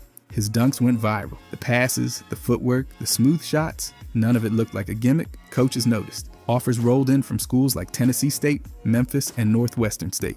He committed to Northwestern and made his college debut in November 2022. By the end of his freshman year, he had 20 games under his belt and entered the transfer portal. Then came Austin Peay. He followed his coach, Corey Gibson, and stepped into a bigger role. In 23 games, he started 6 and ranked second on the team in blocks. That season opener, he dropped 8 points, 8 boards, and 3 steals. His games got grit, but off the court, he's just as impressive. NIL deals with Adidas, Gatorade, Oakley, and more helped him buy his mom a house and even gift a church to family in the Dominican Republic. He's made it clear his goal is the NBA, and when he went down with a knee injury in late 2024, it took him 3 days to return to training. 3. Now at 6'6" and 167 pounds, he's averaging just over 2 points and 2 rebounds per game, with shooting efficiency above 60%. One arm, but no excuses. Just work. Sun Mingming. At 7 feet 9 inches tall, Sun holds the Guinness World Record for the tallest professional basketball player in history. Born in 1983 in Bayan County, China, he didn't even pick up a basketball until he was 15. And yet, just a few years later, he was suiting up for teams in the United States, Mexico, Japan, and China. But first, he had to survive. Doctors found a benign tumor pressing on his pituitary gland, causing uncontrollable growth. He didn't have insurance, so his agent raised the funds for surgery. That operation in 2005 probably saved his life. Sun briefly played for Ventura College before heading into the U.S. minor leagues. He had stints with Dodge City legend, Maryland Nighthawks, and Grand Rapids Flight. The Harlem Globetrotters even drafted him, the tallest player they ever picked, but he never played a game for them. Internationally, he spent time in Mexico and Japan, then returned home to China and joined the Beijing Ducks. Between 2009 and 2012, he helped the team win 2 Chinese Basketball Association championships, one in 2012 and another in 2014. He didn't just dominate the paint, he made it to the big screen too. In 2007, he showed up in Rush Hour 3 with Jackie Chan and Chris Tucker as the towering Kung Fu giant. He also starred in several Chinese films and TV shows through 2017. Off the court, his life is just as unique. He married Xu Yan in 2013, and the two hold the world record as the tallest living married couple. Together, they measure 13 feet, 10 inches tall. Not many love stories come with a Guinness certificate. Zhang Ziyu, standing somewhere between 7'3" and 7'5", Zhang has already become the most dominant figure in Chinese women's basketball, and she's barely 18. Born in May 2007 in Jinan, Shandong, she comes from a basketball family. Her mom played for China's national team, and that basketball DNA definitely didn't skip a generation. She was already 5 feet tall in first grade and hit 6 feet by 6th. By 14, she was dropping over 40 points and 20 rebounds in youth tournaments. In the under-15 National League, she racked up 42 points, 25 boards, and 6 blocks in one game. And that wasn't even her career high. Her FIBA U18 Women's Asia Cup run in 2024 looked more like a video game stat sheet. She dropped 19 points on perfect shooting in just 13 minutes against Indonesia. Then came 36 against New Zealand, followed by a tournament record 44 against Japan. In the final against Australia, another 42. She averaged 35 points and almost 13 rebounds per game, earning MVP and a spot in the All-Star 5. At 17, she made her senior team debut against Bosnia and Herzegovina, posting 18 points and 7 boards in 12 minutes. Fans call her a cheat code, and it's hard to argue when she's dunking on defenders and grabbing rebounds without even jumping. International media is already buzzing about her future. She's gone viral multiple times and been compared to a female Yao Ming. And with WNBA scouts watching closely, it wouldn't be shocking if her next move is global. She's rewriting records before she's even graduated high school. Olivier Rioux. At 7 feet 9 inches, he's the tallest college basketball player ever, and Guinness says he was the tallest teenager in the world. Born in Quebec in 2006, he was already 6'1" at age 8 and cleared 7 feet before he even hit middle school. His parents are tall too. His dad is 6 feet 8 and his mom is 6 feet 1. Even his brother is 6'9". So yeah, family gatherings require a lot of headroom. He started playing basketball at 5, went through youth programs like French Phenoms, and even spent time with Real Madrid before moving to IMG Academy in Florida. By high school, he was already drawing major media attention, especially for things like cutting down nets without using a ladder. Yes, that happened. He's now a redshirt freshman at the University of Florida. He sat out the 2024 to 2025 season to work on conditioning and mobility, but was part of the Gators national championship roster. Coaches have focused on helping him move better, get stronger, and take advantage of that ridiculous wingspan. He's also played internationally for Team Canada. His numbers weren't off the charts, but he showed steady progress in under 16, under 17, under 19, and under 18 tournaments. And believe it or not, he even trained with Florida's football team to try blocking kicks. That's not a joke. He wears size 20 shoes, can dunk without leaving the ground, and rocks jersey number 32. Even when he's not playing, he's still a walking highlight. That viral photo next to Tracy Wolfson, it wasn't edited. That's just Olivier, towering over everyone like it's no big deal. Sim Bhullar, born in Toronto in 1992, he made history as the first NBA player of Indian descent. At 7 feet 5 inches and over 360 pounds, he wasn't just tall, he was massive. That size made him tied for the 6th tallest player in the league history. He played high school ball at multiple programs, trimming his weight down from 367 to about 330 by the time he hit Huntington Prep. Then came college. At New Mexico State, he posted solid numbers, around 10 points, 7 rebounds, and nearly 3 blocks a game over 2 seasons. He went undrafted, but signed with the Sacramento Kings and later played a few seconds in a real NBA game. Just 16 seconds, but it was enough to make history. He became the first player of Indian heritage to ever play in the league. The moment was short, but the impact was permanent. He found more traction in the G League and overseas. With Reno, he dropped a rare triple-double, 26 points, 17 rebounds, 11 blocks. That wasn't a typo. Overseas, he had stints in China and Taiwan, where he picked up MVP honors, rebound titles, and became a staple in Taiwan's pro leagues for nearly a decade. He also suited up for Canada's national team, playing in the U18 and U19 tournaments and grabbing a silver medal at the 2015 Pan Am Games. He didn't just have height, he had hustle. From Canada to Asia and everywhere in between, Sim Bhullar left a global footprint that went way beyond just being tall. Neil Fingleton, at 7 feet 7 inches tall, he was the tallest British-born man, and once the tallest in the European Union. Born in Durham, England in 1980, Neil didn't just turn heads. He changed rooms when he walked in. He moved to the US at 16 to play high school basketball in Massachusetts, where he helped lead Holy Name to a 22-4 season and earned McDonald's All-American honors. He played his senior year, averaging 15 points, 12 rebounds, and 5 blocks a game. That led to a scholarship at North Carolina, but after back surgery, he redshirted and transferred to Holy Cross. There, he averaged just over 2 points and under 2 boards per game. But his story was never about stats. It was about presence. After college, he played briefly for the Boston Frenzy in the ABA and bounced between teams in the UK and Spain. Back issues eventually forced him to retire from basketball in 2007. That didn't slow him down. He stepped into film and television, landing roles in X-Men, First Class, Doctor Who, and Avengers: Age of Ultron. His most iconic role? Mag the Mighty in Game of Thrones. Off-screen, he was known as Big Smooth, sharp, witty, and generous. Friends remembered him not just for his size, but for the humor and warmth he brought everywhere he went. He passed away at 36 due to heart failure, but his legacy is still expanding. A documentary is underway, capturing his journey from towering athlete to on-screen legend. Neil didn't need to dominate the stat sheet. He left his impact by simply showing up. Mamadou Ndiaye. At 7 feet 6 inches with an 8-foot wingspan, he was the tallest NCAA Division I player during his time at UC Irvine. Born in Dakar, Senegal in 1993, he originally played soccer before basketball even entered the picture.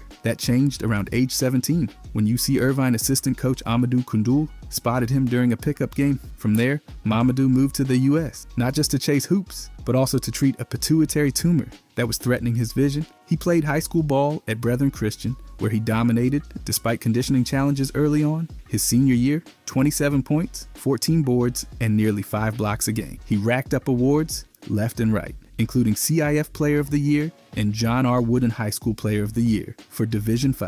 At UC Irvine, he made an immediate impact. As a freshman, he blocked 11 shots in one game, still a school record. His junior season was his best, over 12 points, 7 rebounds, and more than 2 blocks per game. He broke the school's all-time record for career blocks with 218 and was a 2-time Big West Defensive Player of the Year. He went undrafted in 2016, but joined the Warriors Summer League team. He signed briefly with the Pistons, then headed to Mexico, where he averaged 15 points and 11 rebounds for Correcaminos. He also played with Fuerza Regia before that. Tiny Gallant. His real name's Keith Gallant, but nobody called him that. At 6'9" and nearly 300 pounds, the nickname was more ironic than clever. Born in Vallejo, California, in 1991, he became a force at Oak Hill Academy, averaging 16 points and 10 boards, while helping lead them to a 40-1 record. He was named Virginia Gatorade Player of the Year and dropped 20 points in the 2009 McDonald's All-American game. He took his size and soft touch to Oklahoma for the 2009-10 season. His numbers were solid, just over 10 points and nearly 8 rebounds a game, but his most memorable moment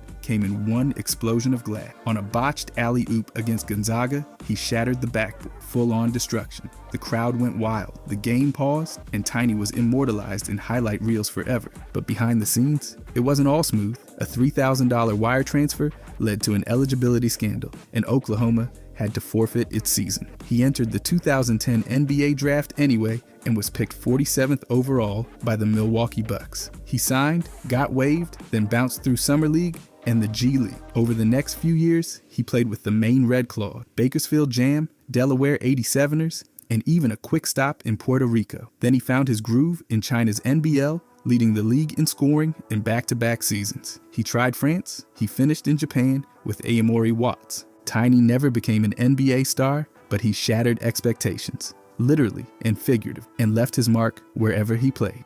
Zach Hodgkins wasn't born into the game. He was born without a left hand, but that didn't stop him from becoming one of the most inspiring stories in college basketball history. From Alpharetta, Georgia, Zach started at Milton High School, where he averaged nearly 23 points per game during a scorching senior stretch. But it wasn't the stats that turned heads. It was how he did it. One hand, no excuses. In 2013, he committed to the Florida Gators as a preferred walk-on. Standing 6'4", 200 pounds, Zach didn't ask for sympathy. He asked for a jersey, and he got it. His debut in 2014 against William & Mary brought the crowd to its feet, but it was against Jacksonville that he wrote his name in the box score, scoring his first official NCAA Division I bucket, one-handed, off the glass, with the whole gym behind him. Though his minutes were few, Zach Hodgkins was more than just a walk-on. He was a symbol, a reminder that willpower, not circumstance, defines the player. After Florida, he took his talents to Germany, proving once again that his game and heart knew no limits. One hand, full impact, Samuel Deguara. He's from a tiny island, but there's nothing small about this guy.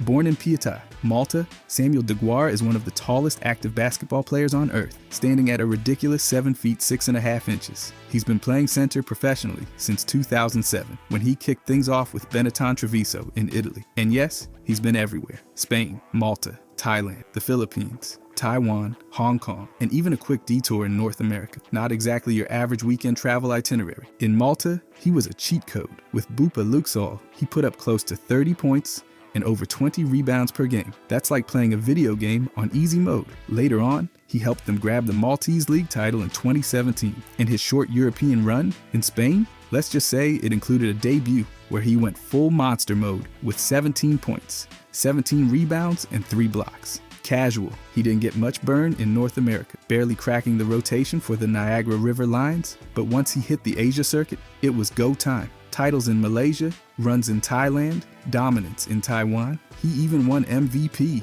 at the 2018 European Championship for small countries, and he didn't even start a game. What makes it fun to watch is how he uses that size. It's not just standing there like a statue. He's mobile, has a great feel for passing out of the post, and crashes the boards like it's personal. He's still out there hooping too, showing up in tournaments and league play across Asia. Kai Soto, he's 7 feet 3 inches tall, born in Las Piñas, and somehow still growing into his game. Kai started playing basketball at age 4, then absolutely wrecked the UAAP Juniors League. Rookie of the Year, Finals MVP, Juniors MVP. He basically turned the whole award show into his personal trophy room. After dominating in the Philippines, he jumped to the Skill Factory in Atlanta, where he dropped 18 points and 12 rebounds in his debut. Then came that King Invitational MVP, run with eye-popping numbers. He didn't mess around. Instead of college, he chose the NBA G League Ignite path in 2020, but travel issues and national team duties meant he never actually suited up, so he rerouted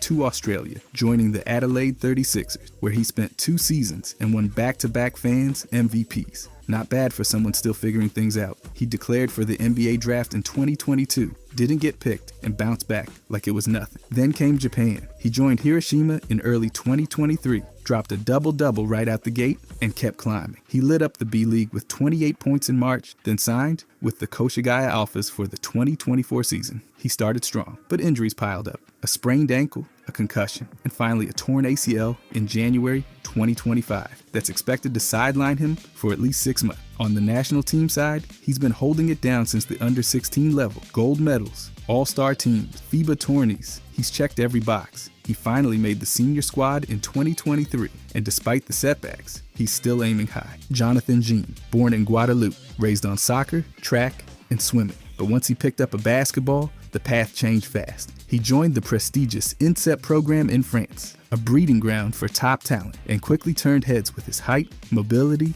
and wingspan. At 7 feet 2 inches, he could block shots in his sleep and still have time to run the break. He represented France at the U18 level, even made the All-Star game, and by the time he hit the pro scene with Le Mans in 2016, the NBA radar was locked in. But just as draft buzz peaked, everything flipped. In 2017, during the NBA Combine, he was diagnosed with Marfan syndrome, a rare connective tissue disorder. That shut the whole thing down. His name vanished from boards. Le Mans pulled his roster spot, and the NBA dream hit pause. Then came the bounce back. Doctors cleared him by 2018, and Jean went hunting for second chances. He found them in Spain, then exploded in Denmark with 17 points, 9 rebounds, and over 2 blocks per game. He even dropped 41 points in the semifinal. Like he'd never left, he kept grinding. Stints in the UAE, back to France's 3rd division, and helped Poitiers climb to Pro B. Now, for 2025, he's going full circle, re-signing with Le Mans in the top league. From a projected first-round pick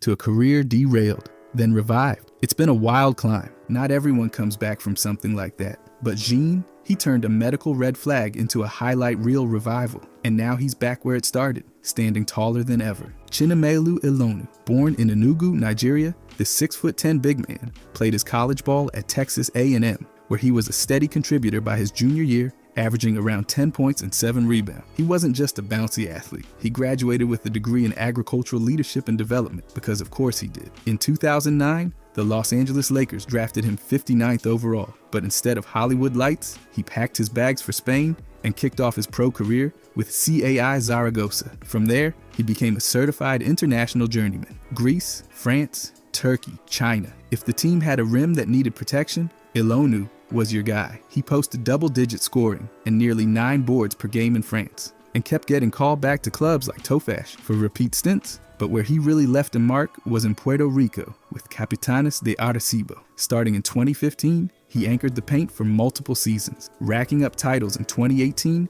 and 2021, plus leading the league in blocks and rebounds across several years. Not just numbers, he changed games. He also snagged the FIBA Champions League crown with AEK Athens and lifted the Basketball Africa League trophy with Zamalek in 2021. Everywhere he goes, hardware seems to follow. Most recently, he signed with Al Qadsiya in Kuwait's top league in August 2024, over a decade in, and he's still out there controlling the paint with the same energy he had coming out of college. This guy's had more stops than a global tour bus, and he's still not done. Just another night in the life of Chinamelu Ilonu.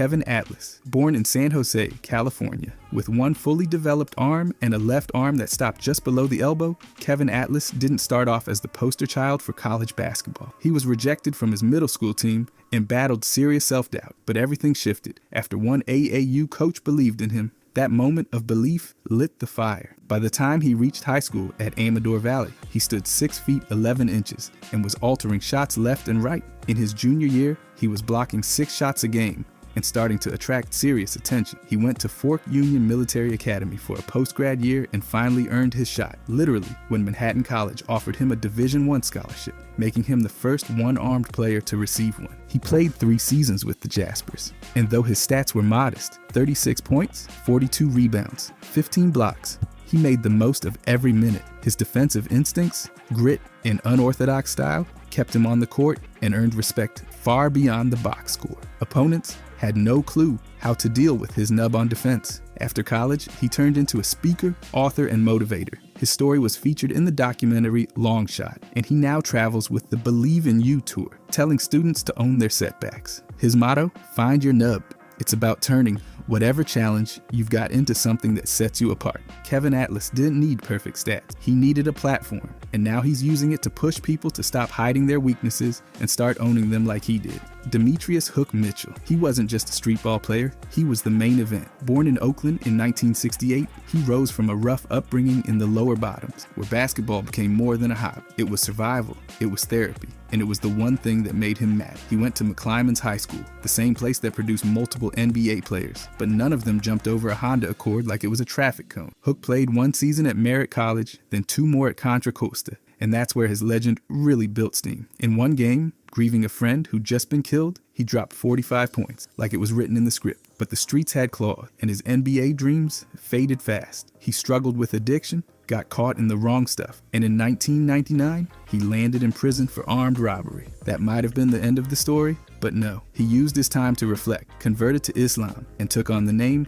Wali Abdur Rahim. When he got out, the story picked back up. He got invited to training camp with the Golden State Warriors, signed with Reebok, and even had his life documented in Hook, a raw look at talent, pain, and redemption. He started coaching, mentoring kids, and running AAU programs in Oakland. His legacy? It's not about a league stat sheet. It's about the playgrounds he ruled, the players he inspired, and the people he still lifts up. No rings, no banner. But when it comes to street ball royalty, Hook is forever in the conversation. Jonathan Hargett. Back in 2001, he was the point guard, ranked above Mo Williams and TJ Ford, and built for highlight reels. At just 5 feet 11 inches, he was explosive, flashy, and untouchable in high school gyms across Richmond, Virginia. He played for Highland Springs and Mount Zion, and when West Virginia landed him, they weren't just getting a recruit, they were getting a future star. In his freshman season with the Mountaineers, Hargett didn't wait around. He started 22 of 26 games, averaged almost 14 points,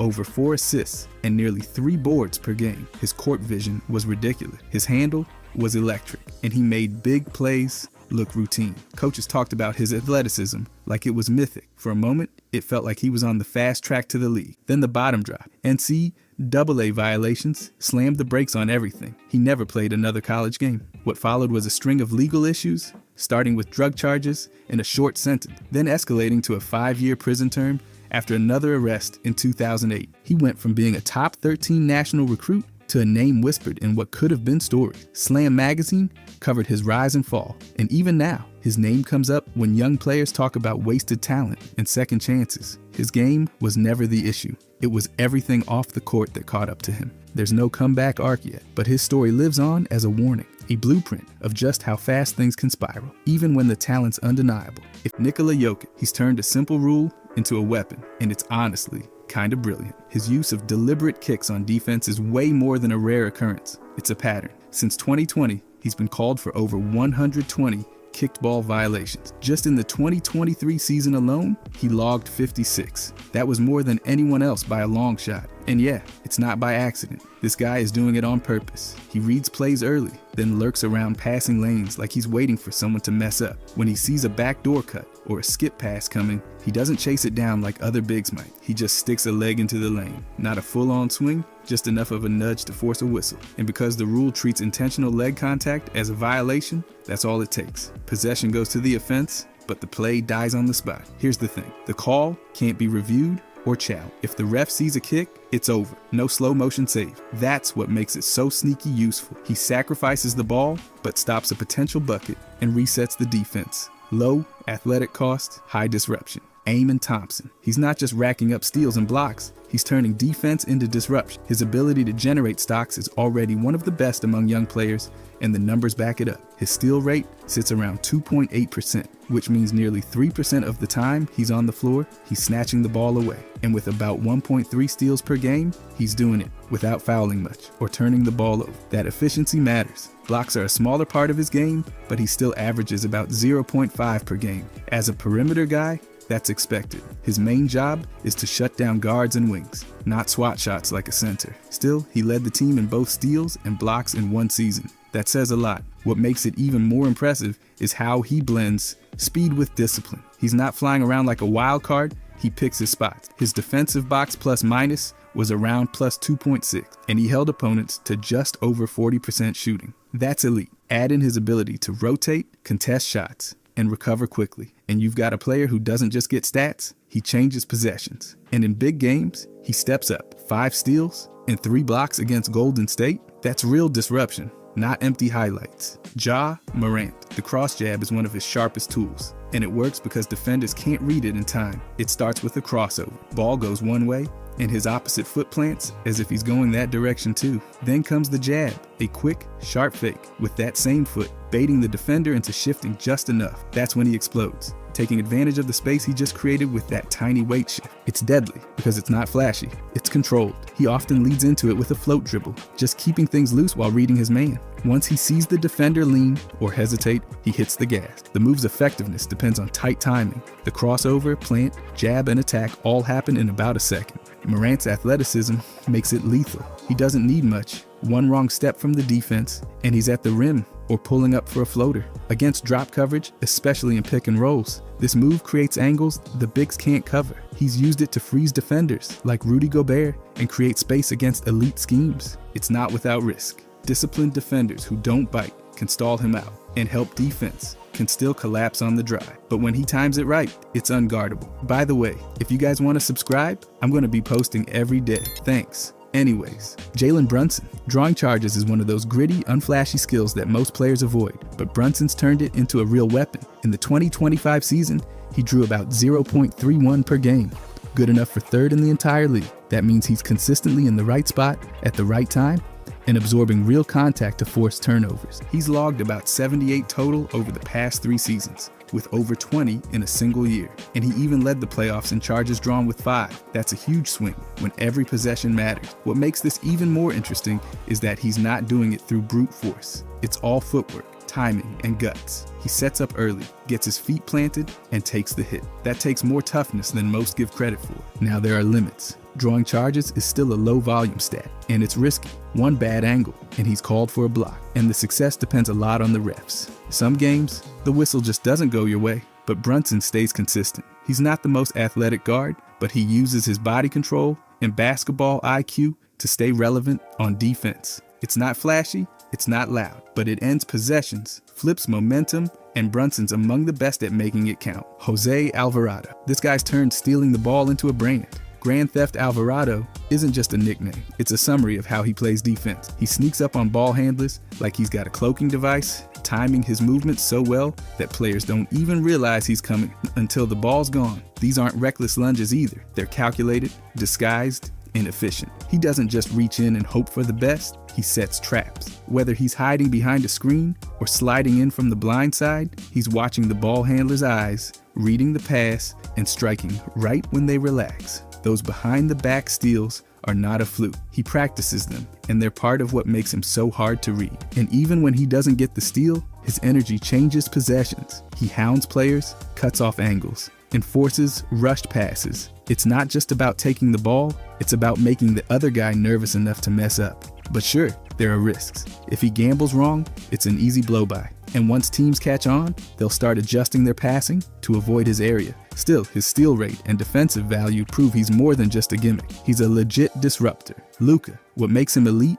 isn't speed, It's the exact opposite. His ability to hit the brakes mid-drive might be the sharpest weapon in his arsenal. He's been clocked in the 93rd percentile in deceleration metrics by P3, way back before he even entered the league. So this isn't something he learned late. It's baked into how he moves. The real story here isn't top speed, it's how fast he can slow down without losing control. His eccentric strength, that's the kind of muscle control that helps you absorb momentum, is reported to be off the charts. Combine that with his lower center of gravity and balance, and it explains how he can stop on a dime without falling over or fading away unintentionally. ESPN even pointed out that he creates space not by blowing past people, but by slowing down. It's not flashy, but it leaves defenders guessing. Watch him in pick and rolls. He doesn't just charge into space. He decelerates into it, forcing defenders to freeze or step the wrong way. Then he pulls up, floats it, or waits for help to collapse. It's manipulation through pace. He's not just moving, he's controlling the tempo of everyone around him. That's why it works. Shea,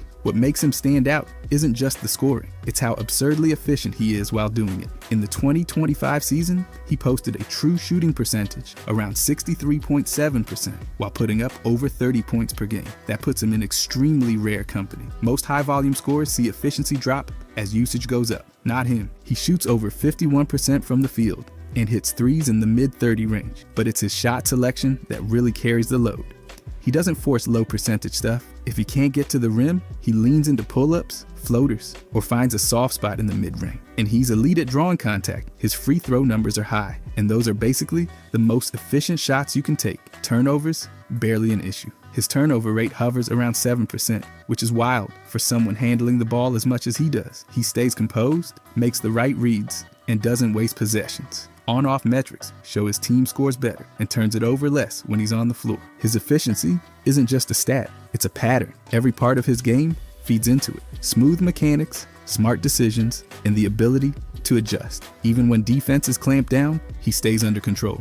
That's what makes his numbers real, not just noise. Luke Cornett. His wild contesting technique from the paint is part weird science, part low-effort wizardry, and it actually works more often than you'd think. They call it the eclipse, not because he blocks the sun, but because he jumps straight up from inside the paint to block the shooter's vision of the rim. He's not trying to block the ball. He's just trying to make the shooter feel like they're launching into a tree.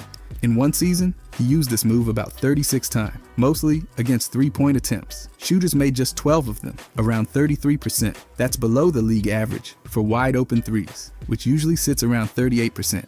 And he's usually about 12 feet away when he does it. So yeah, he's not breathing down their necks. But apparently, it still bugs them. He doesn't do this every time. He picks his spots. That makes it harder to prepare for, and it lets him stay in position in case he needs to protect the rim.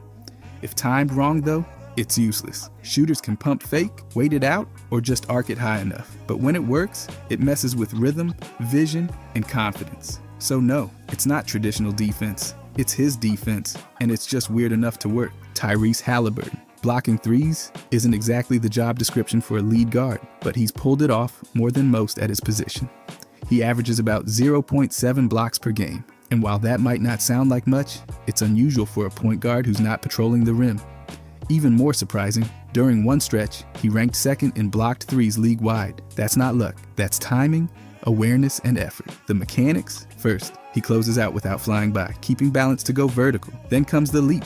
Not a desperate swipe, but a measured contest, timed with the shooter's release. He usually does this from help or rotation, not as the primary defender. It's a read and react move, not something built into the system. And when it works, it's a momentum changer. No shot, possible transition, and a jolt of energy. But there are risks. One wrong step, and it's a 3-shot foul. Overcommit, and his man's cutting backdoor. Plus it burns energy, and he's already carrying a heavy offensive load. Still, when he picks the right moment, Halliburton's long arms and control give him just enough to make shooters think twice. It's not a signature move, but it's a bonus that reminds you, he's not just a floor general, he can close the distance too. Kyrie. His left-hand floater isn't just a novelty, it's a polished weapon that shows up when defenses think they forced him into a dead end. He doesn't use it constantly, but when he does, it's usually because the right side is clogged, or the help defense is crowding the paint. Instead of trying to force something with his dominant hand, he flips the script and floats it in with the left, often off balance, sometimes fading, sometimes from deep. Take that 21-foot game winner over Nikola Jokic. He didn't luck into it. He saw the space, felt Jokic sealing the right side, and went straight into the left-hand floater without hesitation. He said it himself. He saw the opening and went for it. That's not improvisation, that's practiced execution. The mechanics are smooth. He doesn't muscle the shot, he guides it. There's arc, there's touch, and there's control, even with the non-dominant hand. The crazy part is how far out he can float it. Sometimes it's more of a hook or runner hybrid, which gives it flexibility in tight spaces. There are trade-offs. It's harder to control, and the margin for error is thinner than with his usual pull-ups. But when used in the right moment, especially when defenders overplay his right, it becomes a high-skill release valve that only a few guards can pull off. Julius Randle. When he's under control, not barreling into traffic or scrambling on the move, his passing game can actually shine. In the 2025 season, he averaged 4.7 assists in just over 32 minutes per game, which is pretty solid for a power forward. His assist percentage was around 21%, which puts him in the playmaker category, not just big who passes when cornered. When Randle gets touches at the elbow or mid-post, he can scan the floor well. His size gives him clear sight lines to cutters and corner shooters. You'll often see him catch the ball, jab step, read the help defender, and then whip a pass, either baseline or over the top to a diving big. His footwork is key. When he's planted and calm, those reads look clean, and he's strong enough to deliver passes while absorbing contact, which helps when defenders collapse. But there are limits. He's not slinging full court skips or threading double teams like a guard. When things get hectic, switches, late closeouts, defenders jumping lanes, his passes can slow or miss. He's more effective in structured sets where spacing helps him out. The moment things devolve into chaos, his decision-making tightens up. Still, when he's balanced and reading calmly, he's a legit facilitator from the front court. Peyton Pritchard. He's made himself the NBA's unofficial specialist in half-court buzzer beaters. And no, it's not just lucky chucking. In Game 2 of the 2024 Finals, he drained a 34-footer to end the third quarter. Then in Game 5, he hit an even deeper bomb, somewhere between 43 and 50 feet, with under a second left in the first half. That one wasn't just dramatic, it was historic, the longest made shot in a finals game since 1997. Mechanically, he's got a routine. One long dribble, a hop into a balanced stop just beyond half court, and then a lofted, high-arcing release. Not a wild fling, it's a controlled shot with serious touch. His ability to get arc and spin without rushing the motion shows he's practiced it. And it's not just the finals. ESPN and Yahoo both highlight compilations of similar heaves from him throughout the season. He doesn't spam these. They're reserved for buzzer scenarios, but he's not afraid of them either. That confidence, combined with touch and timing, makes these shots more than flukes. He's turned them into momentum swings and crowd stunners. No, it's not part of the offense. But when the clock hits 1 second, Pritchard is the guy who'll let it fly. And sometimes, he hits. Mikal Bridges. When it comes to availability, he's basically the human version of the NBA's no days off policy. He played all 82 games in the 2025 season and clocked 37 minutes per night. That's not just showing up, that's heavy, nightly mileage. And it's not a fluke. As of late 2024, he had played his 500th consecutive game. In an era where load management is practically part of the schedule, he just keeps logging minutes. His usage rate, around 19.8%. Not sky high, but enough to show he's involved without being overloaded. He's not just standing in the corner, he takes on defensive assignments, spaces the floor, and stays engaged in the offense. That makes his availability even more valuable because he's not just present, he's useful every single night. There are still caveats. Age, cumulative wear, and modern rest culture might eventually slow the streak. He's not immune to acute injuries or wear and tear issues, and even the most durable players can find themselves getting minutes reduced late in the season. Still, his record speaks louder than hypotheticals. Coaches don't have to guess. Bridges is on the floor, every game, every week. That kind of consistency isn't flashy, but it's elite. Kyle Anderson.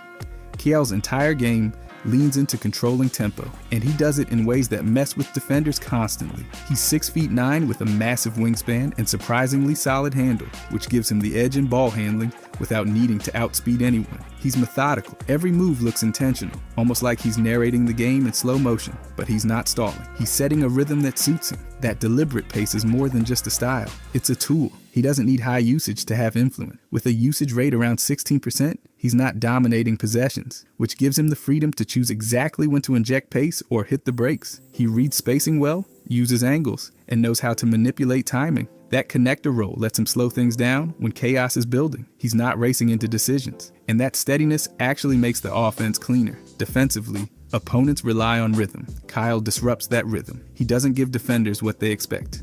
Instead of rushing a fast break, he might pull back, reset, and force defenders to reset too. In crunch time, that's gold. The numbers back it up. When he's on the floor, turnover rates drop, and the offense looks smoother. Kevin Love. What sets Kevin apart isn't just his rebounding, it's what he does the second he grabs the ball. Love's full court outlet passes are flat out surgical. He doesn't wait. Once he secures the board, he's already scanning. That vision turns a simple rebound into a fast break without a single dribble. He's not guessing either. He anticipates his teammate's sprint and launches the ball like he's aiming for a moving bullseye. Love's arm strength isn't just for show. These passes travel the length of the court with enough velocity to hit guys in stride, but still controlled so they aren't overshooting the mark. That balance between force and finesse, not easy. He doesn't rely on brute strength. His torso, rotation, and mechanics let him dial in the distance without wild throws. What makes it more impressive is the timing. He reads movement before it's even fully developed. He'll arc the pass just enough for a wing to adjust mid-sprint and still catch it cleanly. When his teammates are tuned in, it's a weapon, but it's not bulletproof. If the defense recovers fast or his teammates aren't sprinting, that long pass becomes a wasted chance. And if he's off balance or tired, late in games, the release can suffer. Love's outlet game thrives on timing, space, and court IQ. Without those syncing up, the whole thing falls apart. But when it works, it's instant offense. Josh Hart. When Hart grabs a rebound and takes off down the court, you better believe he's not just jogging it up to reset. His coast-to-coast plays are explosive because he skips the middleman. No outlet pass, no wasted time. He snatches the board and turns into a one-man fast break. What makes him effective starts with that non-stop motor. Hart is everywhere on the glass, and once he's got the ball, he's already shifted into gear. He's not the flashiest dribbler, but in open space, he's got more than enough control to fly up court without coughing it up. That mix of hustle, toughness, and just enough finesse is what makes these plays click. He's not timid about contact either. He'll finish through bodies, draw fouls, or find a way to angle off a defender mid-stride. And he doesn't barrel forward blindly. He reads spacing, knows when to push the tempo, and doesn't force it if the break isn't there. That decision-making is what keeps these plays from turning into turnovers. Still, it's not a free pass. If defenders recover fast or the lane's packed, it's easy for the play to get smothered. He's not going coast to coast every night either. Those chances depend on timing, floor balance, and energy. But when all those pieces line up, Hart's end-to-end runs give the team a burst of offense, straight out of the grind. Chris Paul. When Paul pulls out the rip-through, it's like watching a chess player spring a trap that's been set 5 moves earlier. He doesn't waste the move, it's calculated. He waits for the defender to flinch or reach just a little too far. Then he rips the ball across his body with precision that's almost surgical. This move works because Paul's got ridiculous hand speed and ball control. He keeps the ball tight, low, and close to his core, which makes it hard to poke free. He doesn't just rip it blindly, he reads his defender like a book. Once their stance shifts or hands drop, he exploits that opening instantly. He's not tall, but that actually helps. His low center of gravity and hip control give him the leverage to slide underneath the defender's reach and keep balance. That's why even in the mid-range or at the elbow, he can rip through and either draw contact or break the play open. But it's not unstoppable. Defenders with discipline and long arms can smother the lane or stay upright and ruin the timing. In tight spacing or against traps, Paul can run out of room and that clean rip becomes risky. He's got to stay sharp. Fatigue, that's the enemy of timing. But when it all clicks, it's a move that still bends the game his way. Trey Murphy. What stands out with Trey isn't flashy handles or wild passes. It's how quietly effective he is at avoiding turnovers. His turnover percentage sits around 8%, which is solid, considering his usage rate is nearly 24%. That means, even with the ball in his hands a fair bit, he's not coughing it up. His assist-to-turnover ratio lands close to 1.8, showing that when he does create, he's far more likely to make a clean play than give the ball away. He's not your main initiator, but for a wing, that efficiency matters. It's the little thing, like not over-dribbling or forcing a drive into traffic, that keep his mistakes low. He's good at reading space. He knows when to pass early, when to pull it out, and when to reset instead of charging into a wall. He doesn't go rogue often. His footwork's tight. His control is steady, and he doesn't waste motion with risky flair. It's smart basketball. Still, he's not immune. Against blitzes or tight defense, especially in transition, mistakes can creep in. And when he's asked to do more, like when primary playmakers are out,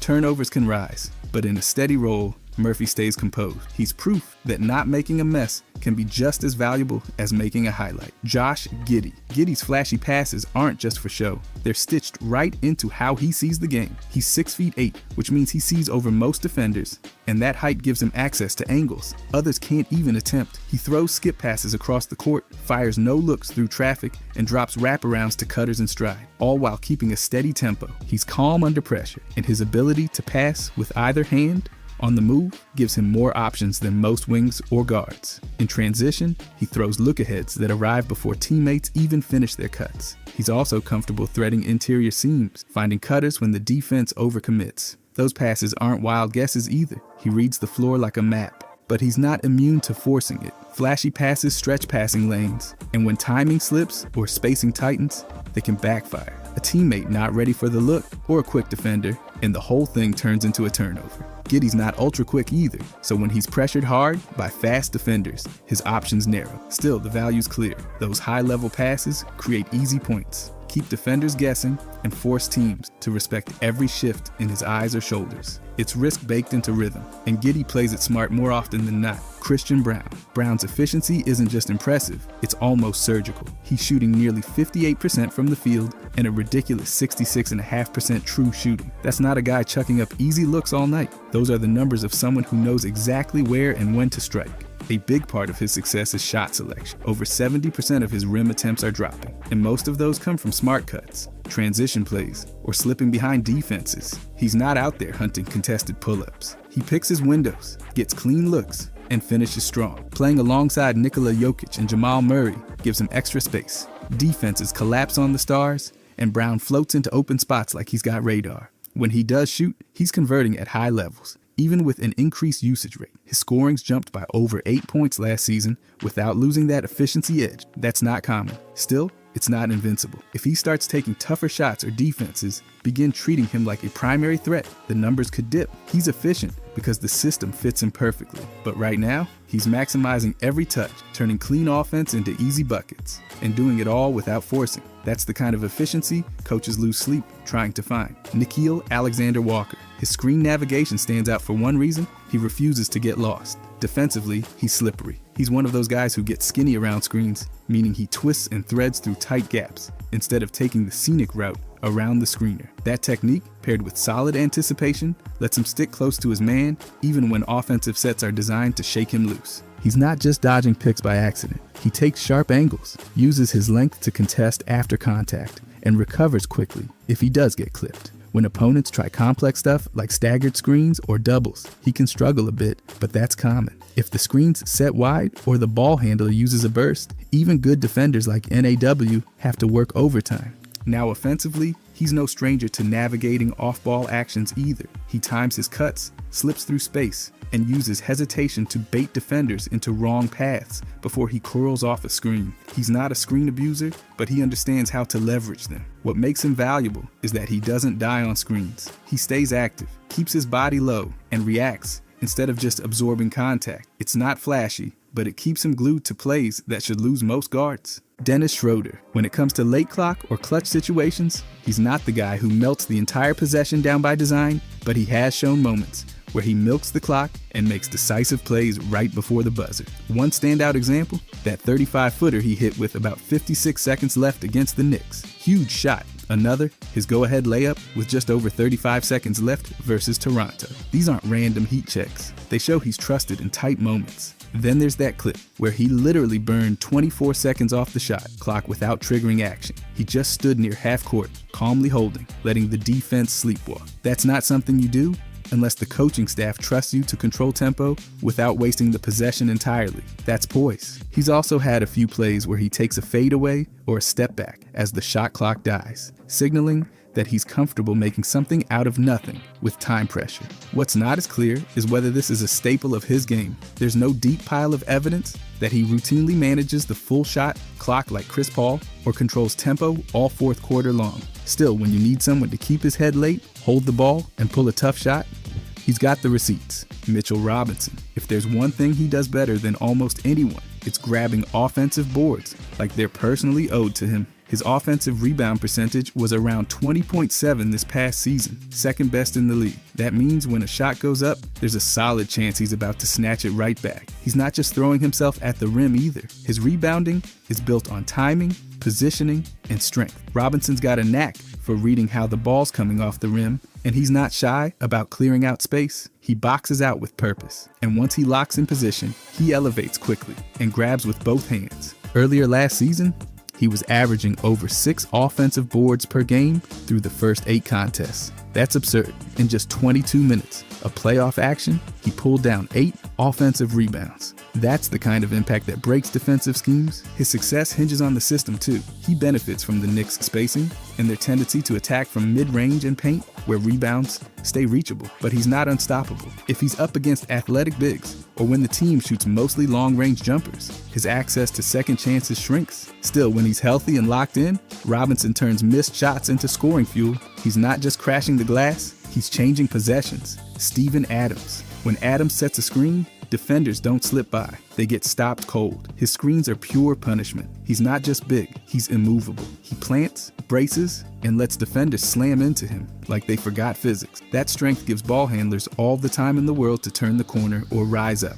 But it's not just brute force. Adams adds craft to the hit. That half-step jerk forward he uses, subtle but deadly. Just as the defender commits, Adams shifts slightly and seals the angle, giving his teammate the extra step. He'll also flip the screen angle mid-action, using filter positioning to throw off defender expecting a direct pick. It's smart, not sloppy. And he does it all clean. No leaning, no arm grabs. Just perfect body placement. That discipline means he rarely gets called for illegal screens, and his screen assists show up in the numbers. He's often among the league's best in that stat, and teammates score off his picks constantly. Still, he's not flawless. Against quick, switch-heavy defenses, his style loses some sting. Mobile defenders can slip his screens or switch early, but in most matchups, Adams controls space like a gatekeeper. He doesn't just free teammates, he clears entire lanes. Suns sell their stars for cash and useless picks. The Suns grabbed Luol Deng with the 7th pick in 2004, but shipped him to the Bulls before he could even unpack. In return, they got Jackson Roman, a future first-rounder that became the 21st pick in 2005, and some cash. Deng went on to become a 2-time All-Star and a steady forward any team would love to have. Roman barely made a ripple, and that future pick turned into Nate Robinson, who they then traded away. One fan broke it down bluntly. They basically turned a 7th pick in a stacked draft into less than $5 million. 2 years later, deja vu hit. The Suns drafted Rajon Rondo with the 21st pick in 2006, then immediately sent him, Brian Grant, and cash to Boston for a future pick. That pick became Rudy Fernandez, who was flipped for more cash without playing a game for Phoenix. Meanwhile, Rondo grew into a 4-time All-Star, an NBA champion, and a lockdown defense leader for the Celtics. These choices didn't just sting in the short term, they cut off a path to sustainable success. Instead of developing young stars, Phoenix chased quick wins that never led to a title. Boston, on the other hand, used Rondo to fuel a championship core around Paul Pierce, Kevin Garnett, and Ray Allen, showing exactly what the Suns had let slip away. Lakers, bet big, on Deng and Mozgov.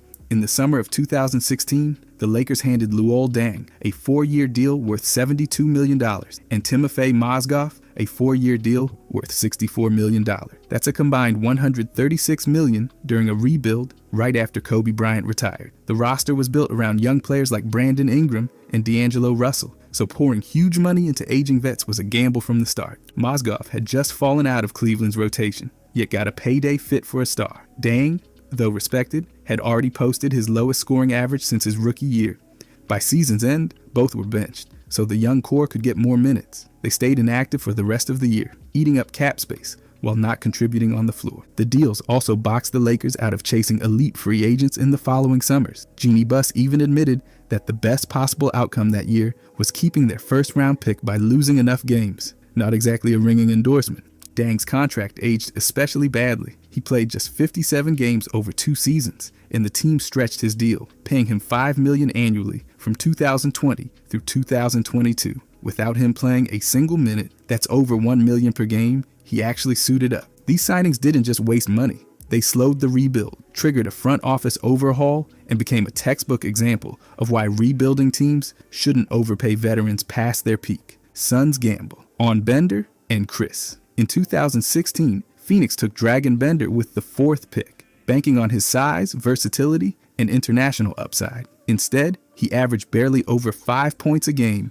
and never became the front court piece they hoped for. The real sting is knowing they passed on proven scorers like Jamal Murray and Buddy Hield, who became strong contributors elsewhere. That same night, they doubled down. Phoenix traded the 13th and 28th picks, the rights to Bogdan Bogdanovic and a future second-rounder, to Sacramento to move up to 8th for Marquise Chris. Chris flashed early promise, even making the all-rookie second team, but his development stalled. He bounced around the league before fading out entirely. Losing Bogdanovic, who went on to be a productive scorer and playmaker, only made that trade look worse. Both moves drained valuable assets without giving Phoenix a return anywhere close to what was given up. Passing on players like Sabonis or keeping their draft capital could have set up a far better core around Devin Booker. Instead, they burned prime opportunities on short-lived projects. The ripple effects were huge. The missed talent ended up strengthening rival teams, while Phoenix slogged through more rebuilding years. This draft is still talked about as one of their biggest modern missteps, a glaring example of poor scouting, risky trades, and a front office willing to overpay in assets for potential that never materialized. By the way, if you guys want to subscribe, I'm going to be posting it every day. Thanks. Anyways, Sixers choose Harris over Butler. After the 2018 to 2019 season, Philadelphia locked in Harris with a 5-year, $180 million deal and sent Jimmy Butler to Miami in a sign and trade. While Butler's viral "Harris over me" line made headline, the front office's real choice was keeping Ben Simmons as the long-term partner for Joel Embiid instead of fully committing to Butler. The gamble on Harris hasn't aged well. His contract became one of the league's least efficient, paying star money for production many saw as replaceable. Butler, meanwhile, immediately proved his worth, leading the Heat to the finals and showing the exact playoff toughness the Sixers let walk. Behind the scenes, the fit issues mattered. Butler and Simmons didn't mesh, and the organization sided with Simmons, betting on his development over Butler's proven track record. That decision left Philadelphia trying to force a roster construction that never quite worked, piling on big deals for Harris and Al Horford that created clunky lineups and rotation headaches. The fallout was costly: multiple coaching changes, stalled playoff runs, and a team identity still in flux. All the while, Butler thrived in Miami, reinforcing that the Sixers had let go of a premier two-way leader in his prime. This moment became a textbook example of how prioritizing harmony and potential over-tested postseason success can slam shut a championship window. Timberwolves give Wiggins the max after a promise. In 2017, Minnesota was ready to hand 22-year-old Andrew Wiggins a 5-year, $148 million rookie extension. But before signing off, owner Glenn Taylor wanted more than just a signature. He called Wiggins in for a face-to-face meeting, not to talk contracts, but to hear a verbal pledge that he'd push his game forward. Taylor asked him to commit to becoming better in every area, sharper on defense, more aggressive on the boards, and more consistent overall. It wasn't a legal clause, just a personal agreement. The message was clear. The money came with the expectation that Wiggins would grow into the star his draft status promised. The conversation became public, with media outlets framing it as the Timberwolves only offering the deal after hearing Wiggins say he'd improve. 1 week before the season tipped off, on October 11th, Wiggins signed the max extension, officially ending months of speculation. The team had their young cornerstone locked in, and the franchise made it clear they were betting big on his potential, rather than just his past production. It's one of those rare moments where a massive NBA contract was preceded by an old-fashioned handshake-style assurance, the kind that puts just as much weight on words as on the zeros in the paycheck. Lakers let Caruso walk over tax concerns. In August 2021, Alex Caruso hit free agency fresh off helping the Lakers win a championship with high-energy play and elite defense. Chicago put a 4-year, $37 million offer on the table, and Caruso accepted. The Lakers, worried about luxury tax costs, came in way lower, a 3-year, $21 million offer. Even when Caruso floated a 2-year, $20 million compromise, the front office passed. Reports said the Lakers hoped he'd throw them a bone to help their tax bill, despite him proving his value on both ends. He'd been a perfect fit alongside LeBron James, but instead of keeping that chemistry, they chose to save money. The fallout was immediate. Caruso's defensive instincts, hustle, and knack for making winning plays weren't replaced. Talon Horton-Tucker and other signings didn't match his impact. The Lakers stumbled to a 33-49 record in 2022, missing the playoffs. Caruso thrived in Chicago and later with Oklahoma City, earning an $81 million extension and playing a major role in a finals run. For the Lakers, the choice is now widely seen as one of Rob Pelinka's bigger mistakes, letting a fan favorite and proven contributor leave to trim a tax bill. It's become a reminder that cutting costs can sometimes cut out a team's competitive edge. Mavericks let Brunson walk for nothing. In 2022, Jalen Brunson had just carried a huge load in the playoffs, stepping up when Luka was injured and helping Dallas reach the Western Conference Finals. The front office had 2 earlier chances to lock him up on a 4-year, $55 million extension, but they passed both times. Reports say they hesitated to commit, possibly to keep him trade eligible, but no deal ever came. By July, Brunson was gone, signing a 4-year, $104 million contract with the Knicks. In New York, he became a 2-time All-Star and made the All-NBA second team, turning into exactly the kind of leader Dallas now wishes they'd kept. His scoring, poise, and leadership have been a driving force for the Knicks' rise. The Mavericks, meanwhile, scrambled to fill the hole. They brought in Kyrie Irving and later traded Luka for Anthony Davis, but those moves haven't delivered the same stability or success. Fans and analysts point to Brunson's departure as a franchise-altering blunder, especially with his own public confirmation that he approached Dallas twice, ready to sign the $55 million deal, and was turned down both times. It's now one of the clearest examples of a front office undervaluing a rising star, watching him flourish elsewhere, and paying the long-term price for short-term indecision. Bulls trade. Aldridge. On draft night, on June 28, 2006, Chicago used the 2nd overall pick on LaMarcus Aldridge, only to ship his rights to Portland for the 4th pick, Tyrese Thomas plus Victor Kriapa. That same night, they drafted Rodney Carney at 16 and flipped him to Philadelphia for Thabo Sefolosha, cash, and a 2nd-round pick. Aldridge went on to be a 7-time All-Star, earn multiple All-NBA honors, and score over 20,000 career points. He became one of the league's most consistent and skilled big men, anchoring the Blazers and later the Spurs. Thomas, meanwhile, gave Chicago modest rookie numbers of about 5 points and under 4 rebounds a game. His flashes of athleticism never turned into long-term production, and his stint as a Bull was short-lived. The missed opportunity was huge. Aldridge could have been a reliable front-court partner for Luol Deng and Kirk Hinrich during a competitive stretch, giving the Bulls a true inside-out balance. Instead, they gambled on raw athletic potential over proven skill and lost out on a cornerstone. In hindsight, the trade has been labeled one of the franchise's more regrettable draft night moves. The contrast between Aldridge's longevity and Thomas' fleeting impact makes the decision stand out as a clear miscalculation that altered Chicago's trajectory for years. Suns let Joe Johnson go. In 2005, fresh off a 62-win season, Joe Johnson hit restricted free agency after proving himself as a sharpshooting, versatile piece next to Steve Nash, Stat, and Shawn Marion. He was unhappy with his role and felt lowballed in extension talks, with negotiations reportedly coming down to less than $1 million difference. Johnson asked owner Robert Sarver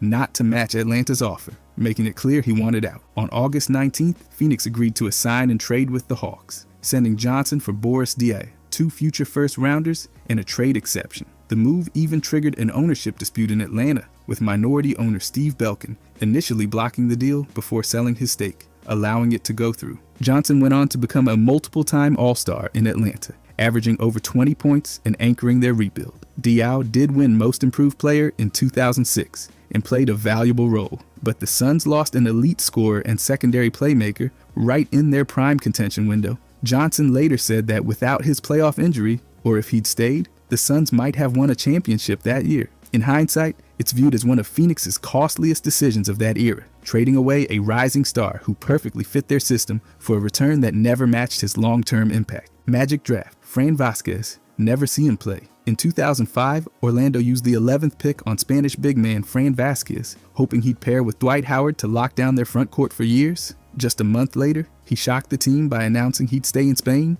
and sign with Acasvayu Girona instead of joining the NBA. That single decision made him one of only 2 lottery picks ever to log 0 NBA minutes. The cost wasn't just in wasted hype. The Magic passed on players like Danny Granger, David Lee, Monta Ellis, and Gerald Green, all of whom went on to have productive careers. They held on to his draft rights for years, even carrying a few million in cap space tied to him early on, which meant a dead roster slot for a player who was never coming over. The The absence hurt their front court depth and development plan. Executives at the time publicly insisted it wasn't a mistake, but it's since become one of the most infamous moments in franchise draft history. The saga dragged on until 2023, when the Magic finally renounced his rights. Nearly 2 decades after picking him, it remains a textbook cautionary tale, a high lottery selection that produced zero value, disrupted roster building, and lingered like a ghost over the team's planning far longer than anyone would have imagined. Rockets swapped Chris Paul for Russell Westbrook. In the summer of 2019, Houston sent Chris Paul 2 future first-round picks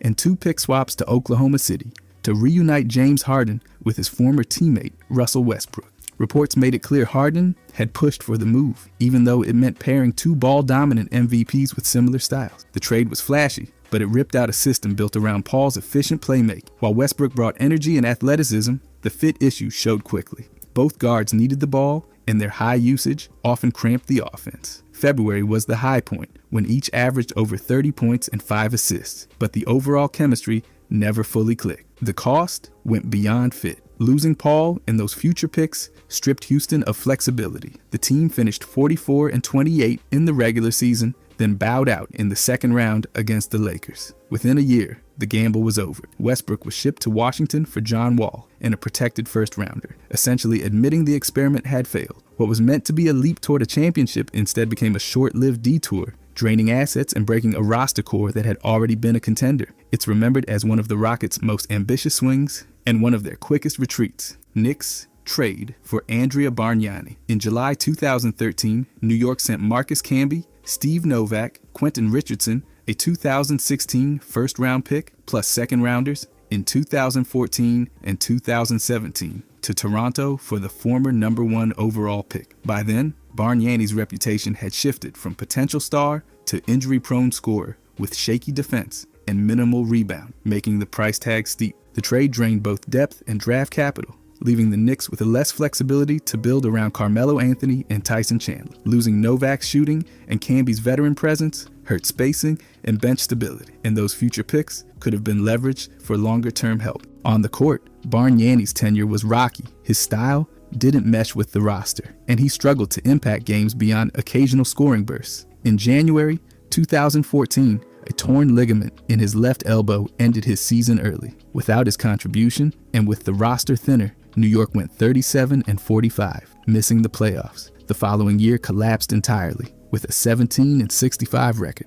one of the worst in franchise history. Looking back, the move is widely considered one of the Knicks' most lopsided trades of the modern era. They surrendered valuable assets for a player whose production never matched his cost, and the decision became a cautionary tale of chasing a name rather than building sustainable success. Mavericks let Steve Nash walk. In 2004, Dallas faced a decision on their 30-year-old point guard hitting free agency.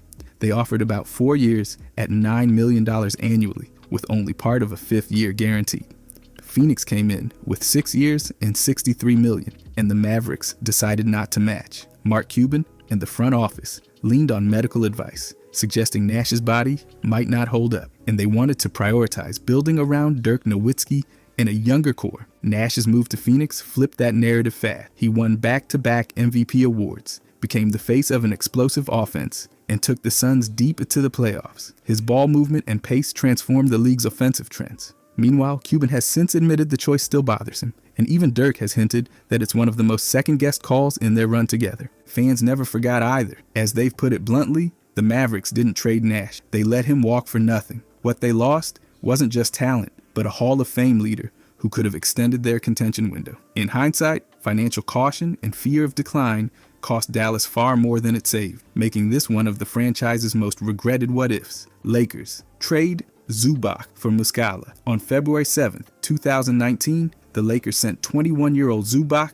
and Michael Beasley to the Clippers for Mike Muscala. The idea was that Muscala's shooting would stretch the floor, but the gamble fizzled fast. Zubac was already showing real growth as a rim protector and rebounder. Once in a Clippers jersey, he stepped right into a starting role, becoming a steady two-way presence and one of the league's more reliable big men. The Lakers, on the other hand, got just 17 games from Muscala, who averaged under 6 points and barely 3 rebounds. His impact was minimal, and he didn't return after the season. Critics quickly pounced, calling the move one of the league's more baffling trades, especially since it handed a young, improving center to a crosstown rival for essentially a short rental. For the Clippers, Zubac became part of their long-term rotation. For the Lakers, it became a case study in undervaluing developing talent for a quick fix that never materialized. The long-term sting isn't just that Zubac thrived, it's that the Lakers have since scrambled to find consistent center play while watching him do exactly what they needed, just across the hall. It remains one of their most puzzling modern roster decisions, remembered as a lopsided swap that aged badly, almost immediately. Kings pick Bagley over Luka. In the 2018 draft, Sacramento held the second pick and chose Marvin Bagley out of Duke. Luka went third to Atlanta, who immediately traded him to Dallas. Then GM Vlade Divac later said he passed on Luka because he didn't think pairing him with De'Aaron Fox made sense, believing two ball-dominant guards would overlap too much. That logic hasn't aged well. Luka has since become a perennial All-NBA first-team player, Rookie of the Year, and the face of the Mavericks, leading them on deep playoff runs, including a finals appearance. Bagley, despite making the All-Rookie first team, battled injuries and inconsistency, never establishing himself as a franchise cornerstone. After 3.5 seasons, the Kings traded him away. The opportunity cost was massive. Luka's talent and offensive engine could have transformed Sacramento's trajectory, and the decision looks even worse knowing the same draft class produced other stars like Jaren Jackson and Trae Young. Passing on a generational prospect for fit concerns is now viewed as a critical miscalculation. This choice reshaped the NBA landscape. Dallas landed a superstar, while Sacramento's rebuild stretched on longer than it might have. Years later, it remains one of the most dissected draft night decisions in the league history, both for what it cost the Kings and for how dramatically it elevated another franchise. Celtics trade Chauncey Billups as a rookie. On February 18, 1998, Boston sent rookie number 3 pick Chauncey Billups, D. Brown, Roy Rogers, and John Thomas to Toronto for Kenny Anderson, Popeye Jones, and Jan Tabak. Rick Pitino, running the team as coach and president, wanted veterans to push a win-now approach, despite the roster's flaws. Billups was averaging just over 11 points and 4 assists in 25 minutes, showing the kind of upside that made him a top 3 pick. The return didn't come close to matching that potential. Anderson was a solid point guard, but didn't change the team's trajectory. Jones played only 18 games, and Tabak barely contributed over 3 points and rebounds a night. Pitino later admitted the move was short-sighted, saying they should have taken their lumps and kept Billups. The Celtics finished 36-46, missing the playoffs, and gave up on a player who would become a 5-time All-Star, Finals MVP, and Hall of Famer.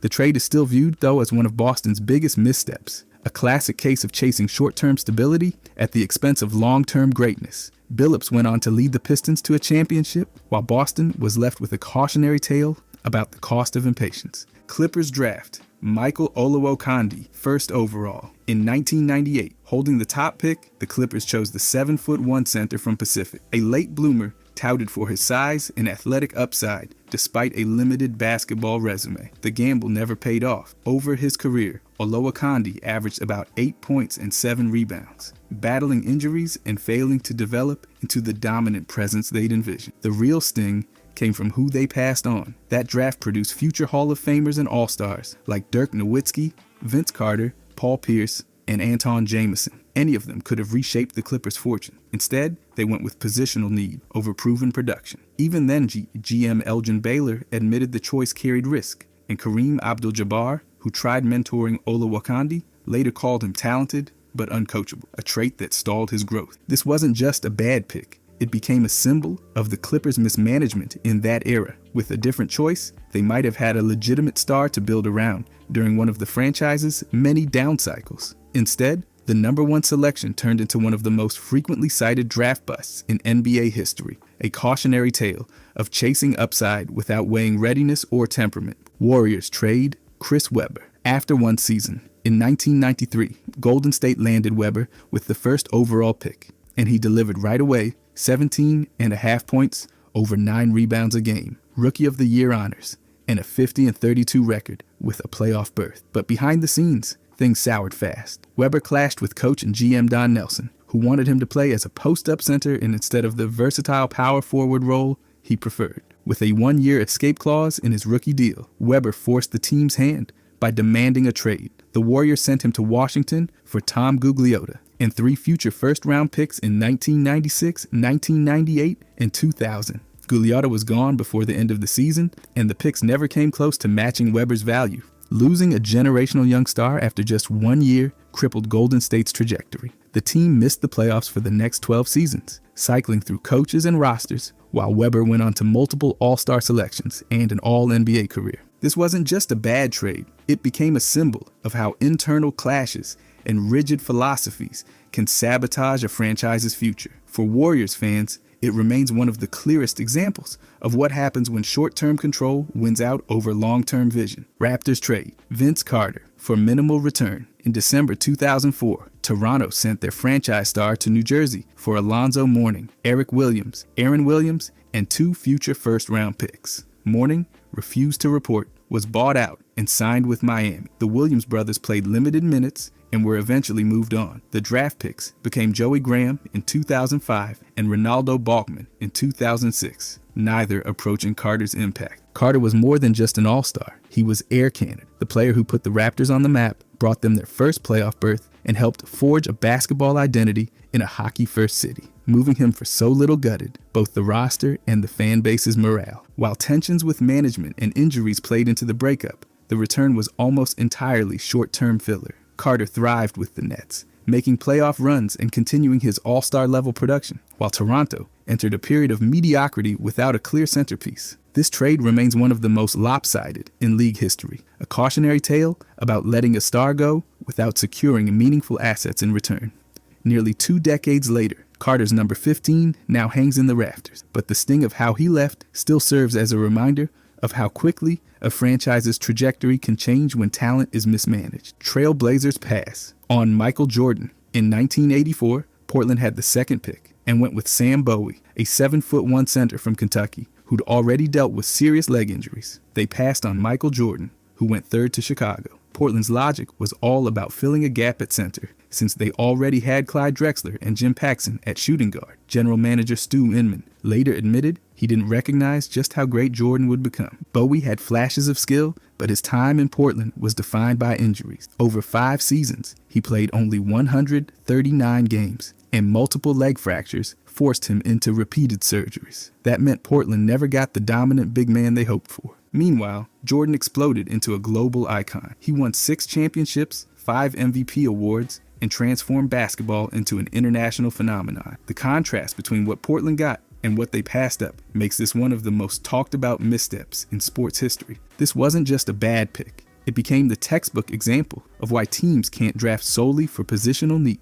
Portland's choice didn't just shape their future, it altered the course of the entire league. The ripple effects touched Chicago, the NBA's popularity, and the way front offices think about talent evaluation forever. Suns draft Josh Jackson over future All-Stars.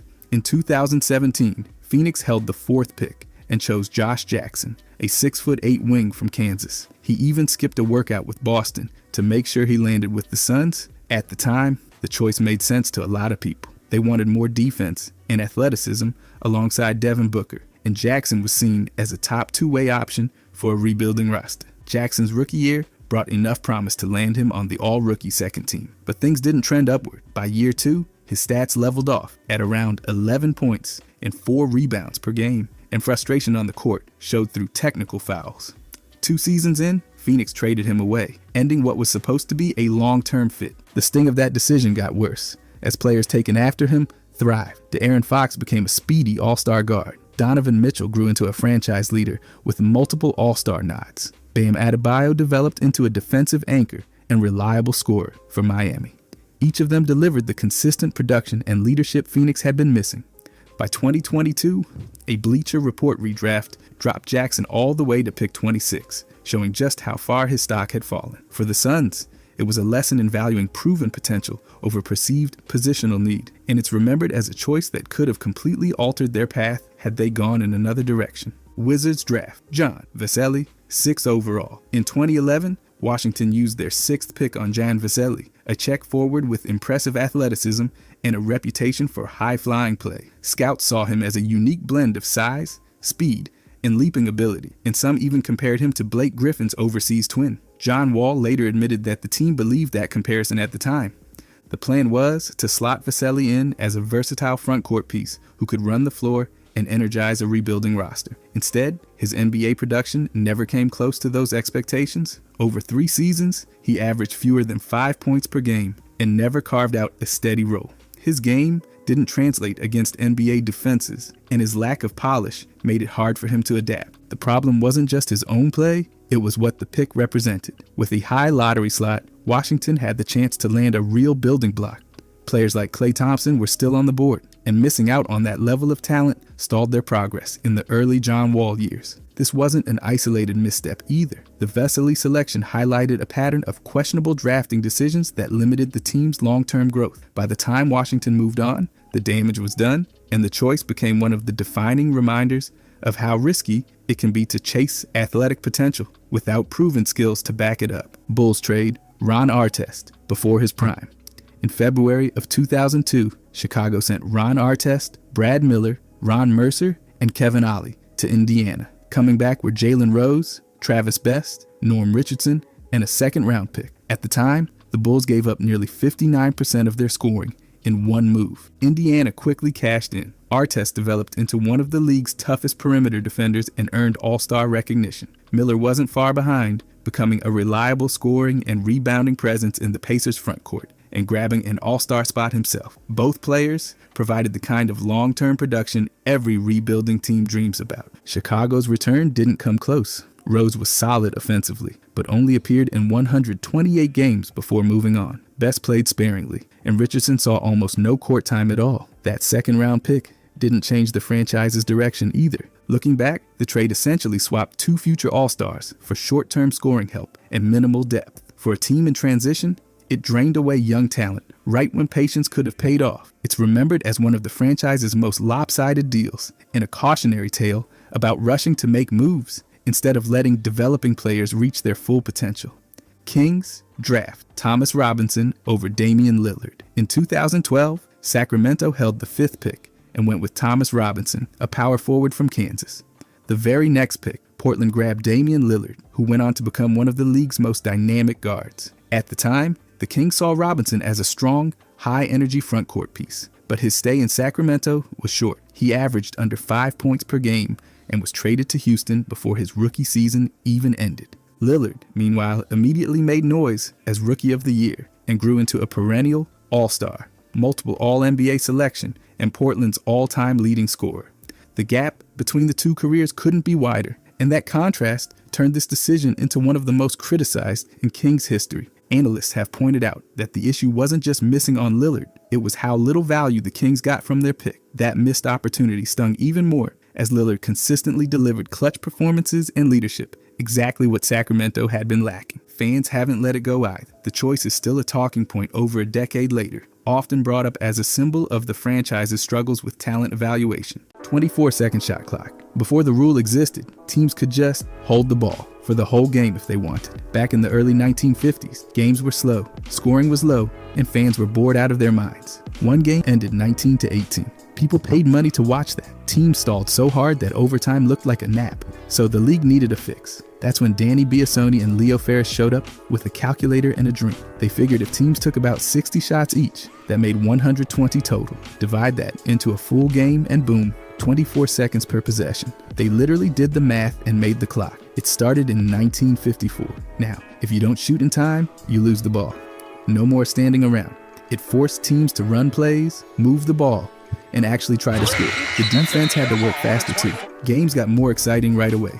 Then in 2018, they added the 14-second reset after offensive rebounds to keep things fast. The shot clocks even changed how the thing looks. Transparent panels, synced clocks, tenths of seconds, all to make sure time's tight. The shot clock didn't just change rules, it changed the game. Lane widening. Back when the lane was just 6 feet wide, dominant centers basically set up camp right next to the rim and dared anyone to stop them. George Mikan made the most of that setup. So in the 1951 season, the NBA doubled the lane width to 12 feet. That meant big men had to operate farther from the basket, giving defenders a fighting chance and forcing post players to add some actual footwork. Then came Wilt Chamberlain, still dominating inside, still living in the paint. So in the 1964 season, the NBA widened it again, this time to 16 feet. That change stuck, and the modern NBA still uses it today. The goal? make it harder for centers to just stand under the rim and score at will. And it worked. Bigs had to move more, defend more space, and learn to create shots from farther out. Widening the lane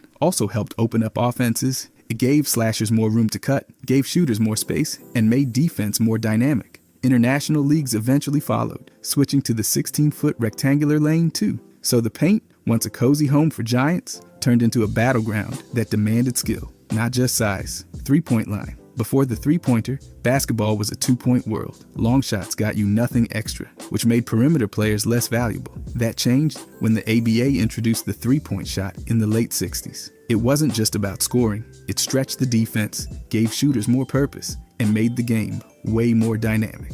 The NBA didn't bring it in until the 1979 season, and even then, it was just a one-year test. Teams barely used it. It took time for people to realize it wasn't just for last second prayer. In the mid-90s, the league shortened the line to 22 feet everywhere, hoping to boost scoring. It worked. Attempts and percentages spiked, but by 97, the line returned to its original setup, 23 feet, 9 inches at the top, and 22 in the corners. Since then, the shots exploded. Analytics helped teams realize that even a 35% shooter from three is more valuable than a 50% shooter from mid-range. The corner three, shorter and deadly. Bigs now stretch the floor, guards pull up from deep, and defenses are stretched to their breaking point. It's redefined what matters in the game. Spacing, timing, and shooting rule the court. Shout out Steph Curry. By the way, if you guys want to subscribe, I'm going to be posting every day. Thanks. Anyways, high school to NBA ban. When the league first started, players had to wait 4 years after high school before entering the draft. That meant no one could jump straight in. But in 1971, Spencer Haywood challenged that rule in court and won. The NBA then created a hardship exception, letting players with financial need enter early. That opened the door for high school stars like Darryl Dawkins and Bill Willoughby in 1975. Through the 90s and early 2000s, skipping college became normal for elite talent. Kevin Garnett, Kobe Bryant, Tracy McGrady, and LeBron James all made the leap. But by 2005, the NBA and Players Union agreed on a new rule. Players had to be 19 and at least 1 year out of high school to be draft eligible. The 2006 draft was the first under that system, starting the one-and-done era. The idea was that extra year would help players mature and make scouting more reliable. Some think it protects the league's image. Others call it unfair labor control. Since then, top prospects have taken alternate routes, like the G League or overseas play. The rule changed how talent flows into the league, and it's still debated today. Trent Tucker rule. Back in January of 1990, the Knicks beat the Bulls on a wild buzzer beater. The issue? Trent Tucker caught an inbound pass with only 0.1 seconds left, turned, and somehow got off a three-point shot before the buzzer. It counted. Chicago protested, saying it's physically impossible to catch and shoot that fast. The league didn't overturn the result, but they changed the rulebook. Starting in the 1991 season, the NBA made it official. If there's less than 0.3 seconds on the clock, players can't catch and shoot. The only legal shot with that little time is a tip-in or lob. No full possession, no turn and fire. That 0.3 cutoff became standard because reaction time and motion make anything quicker, unrealistic in-game. Even with clock tenths displayed, the league wanted a clear boundary to avoid future drama. The rule's been used every level: NBA, WNBA, FIBA, even high school. Coaches now design special lob plays for those split-second endings. You'll never see a catch and shoot with 0.1 on the clock anymore, and that's because of the Trent Tucker rule. It closed a loophole and brought clarity to the final seconds. That used to be a free-for-all hand-checking rule. In the NBA's early years, defenders could stick a hand on you and guide your body like a GPS with bad intentions. That kind of contact, forearms, hands, bumps, was allowed, especially on the perimeter. Guards had to fight through a full-body wrestling match every possession. That started to change in the mid-90s. In the 1994 season, hand-checking was banned in the backcourt. By 98, defenders couldn't even use their forearms against a ball handler who faced the basket. The real shift came in the 2004 season. Hand-checking on the perimeter was banned outright. That meant no more using the offhand to steer, slow, or block slashers. The results were immediate. Scoring jumped. So did spacing. Offensive players had more room to breathe and way more freedom to drive. The league wanted pace, flow, and highlight plays, and they got them. Defenders had to adapt. No more armbar. Now it's all footwork, anticipation, and verticality. The era of brute force on the perimeter was done. This rule helped unlock faster guards, dead-eye shooters, and the rise of high-volume pick and rolls. It reshaped offense, defense, and how teams build rosters. And honestly, it changed what modern basketball even looks like. Coach's Challenge, the NBA introduced it in the 2019 season as a trial, and it became permanent a year later. Coaches can only challenge 3 things: personal fouls on their own players, out-of-bounds violations, and goaltending or basket interference. That's it. No challenging traveling. No arguing about non-calls. To even use a challenge, a team has to call timeout. If the challenge works, they keep the timeout. If not, they lose it. But starting in 2023, if the first challenge is successful, teams now get a second one. The twist? Even if they win the second, they don't keep the timeout. Originally, challenges were one and done, but after seeing a 44% overturn rate, the league expanded it. And just recently, they added a new twist. Coaches can now challenge out-of-bounds plays that involve a missed foul, as long as it's directly related to the possession. Challenges add strategy, but also slow things down. Some coaches hold them too long, others use them too early and regret it. The system has grown, but it's still limited. Only certain plays can be challenged, and not everything is reviewable. Still, it gives coaches a little power, and sometimes that's all they need. Zone defense. For decades, it was banned in the NBA. Starting in 1947, the league wanted every defender assigned to a man, not a space. That meant no classic 2-3 zones, no collapsing paint walls, and no bigs just camping in the lane. Instead, defenders had to stick to their matchups or face an illegal defense call. But in 2001, everything changed. The league eliminated illegal defense rules and officially allowed zone. To keep things from going full turtle shell, they added a new restriction, the defensive 3-second violation. If a defender stood in the paint for more than 3 seconds without guarding someone, it was a tech. That rule was designed to stop centers from just living under the rim like trolls guarding a bridge. With zones now legal, teams could finally use hybrid schemes, help-heavy looks, traps, matchup zones, box-and-one chaos, all fair game. Offenses had to adapt too. More passing, more shooting, more ways to crack gaps in the coverage. It didn't create a wave of full-time zones, but it reshaped strategy. Dominant post players couldn't just seal deep anymore. Teams leaned harder into spacing, perimeter shooting, and pick and rolls. The zone era began. Not loud, but loud enough to change the modern game. First round series changed. From 1984 to 2002, the NBA's first round was best of 5. Win 3, you're through. It made the opening round shorter, riskier, and more chaotic. Upsets happened. Fewer games meant less room for error or recovery. Then in 2003, the league flipped the switch. The first round became best of 7, just like the rest. Now teams had to win 4 to advance. The reason? More fairness, less randomness, and, surprise, more money. More games meant more tickets, more ads, more airtime. And yes, it gave higher seeds more protection. From 1995 to 2002, top seeds won about 76% of first-round matchups. After the change, that ticked up to around 81%, not huge, but enough to notice. The change also opened the door for Game 7s in Round 1. More drama, more tension, and more basketball. But it made the playoffs longer. More travel, more rest days, and more wear on players. Some fans argue it should have stayed at 5 games to cut fatigue and move things along. Still, since 2003, every playoff team knows the road starts with 7. There's more room to prove you're better, or to blow it over time. Hack-a-Shack. This thing turned from a clever loophole into a league-wide headache. Before it got a name, intentional fouls were mostly for stopping the clock late in game. But when Don Nelson decided to use it against Dennis Rodman, and later Shaq, it became a full-blown strategy. Coaches figured, if you send someone like Shaq to the line, where he hit barely over 50%, it's better than giving up easy dunks in the paint. The math checked out, barely. 2 shots at 50%, that's just 1 point. So yeah, it disrupted rhythm, drained momentum, and slowed everything down. But it came with problems. Players could foul out quickly, games got longer, and fans weren't exactly thrilled watching brickfests from the line. Then there were guys like DeAndre Jordan, Dwight, and Drummond, walking targets for this thing. One game, Drummond missed 23 free throws. 23. Eventually, the league had enough. In 2016, they tweaked the rule. Last 2 minutes of any quarter, off-ball fouls, gave free throws and the ball. That killed the late-game abuse. But the strategy still shows up now and then. It's one of the few tactics that forced rule changes, proving teams will stretch anything, even foul rules, to win. NBA draft lottery reforms. Back before 1985, the worst team just picked first. That simple setup made tanking way too easy, so the league added the lottery to shake things up. At first, it gave every non-playoff team the same odds, but that didn't last. They kept tweaking it. By 1993, the worst team had a 1 in 4 shot at the top pick, but teams still kept tanking. So by 2017, the league had seen enough. They approved a major update that kicked in for the 2019 draft. Now the 3 worst teams all have the same odds for the number 1 pick. That totally flattened the gap between finishing dead last and just bad.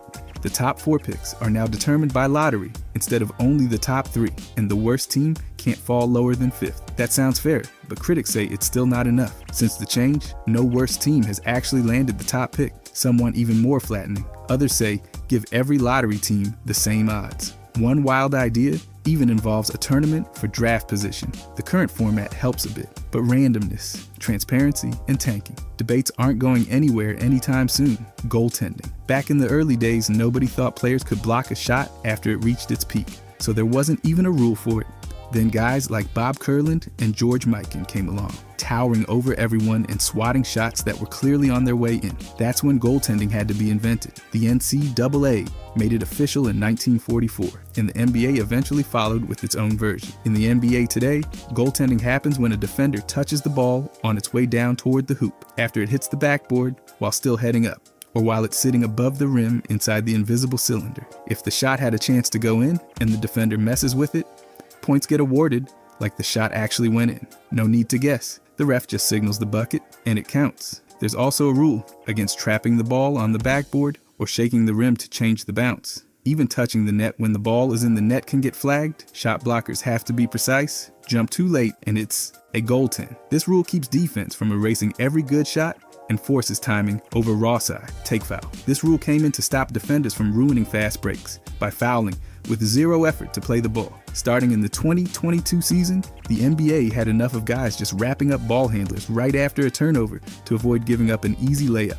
That tactic slowed the game down and killed a lot of fun transition moments. Now, when a take foul happens, meaning a foul in transition without a real play on the ball, the offense gets 1 free throw, taken by anyone on the floor, plus the ball back. That's a big swing, especially compared to a regular foul that just results in an inbound. This doesn't apply in the final 2 minutes or overtime, which has sparked some complaints, but the idea was to push defenders to actually try for steals or blocks instead of stopping the play dead. It's different from a clear path foul, which still gets 2 free throws in possession, but this new take foul rule targets those sneaky, tactical reach-ins that never had a chance. Some say the rule's a little too subjective. Was it a real play on the ball or not? But overall, it's pushed the game toward more exciting transition play and made defenders think twice. 8-second backcourt rule. Once a team gains control in the backcourt, they've got 8 seconds to get the ball across midcourt. If they don't, turnover. No argument, no excuses, just a handoff to the other team at the half-court line. This wasn't always the case. For decades, teams had 10 seconds to advance the ball, which gave them time to slowly dribble up and take their sweet time. But in 2001, the NBA decided enough was enough. They cut the window to 8 seconds to speed things up, push teams into action, and open up the game. It was part of a larger overhaul that also included changes to defense rules, all designed to boost tempo and scoring. Now, the 8-second count starts the moment a team gains full possession. If the defense fouls or kicks the ball, the count resets. If they don't, and the offense hesitates too long, it's a violation. The shot clock doesn't affect it, and refs don't use it as an official count. It's all about the stopwatch in their head. This rule has added urgency, given defenses more power to press, and helped eliminate stalling. It's simple, but powerful, and it keeps the ball moving in today's fast-paced game. Play-in tournament. This thing started as a temporary fix during the 2020 bubble, but turned into a permanent fixture by 2022. It gives teams finishing 7th through 10th in each conference a shot at grabbing the last 2 playoff spots. The top 6, they're safe. Everyone else, gotta fight for it. Here's how it works. The 7th and 8th seeds play each other. The winner gets the 7th playoff spot. The 9th and 10th seeds play too, but loser goes home. Winner of that game faces the loser of the 7-8 matchup, and whoever wins that last game grabs the 8th seed.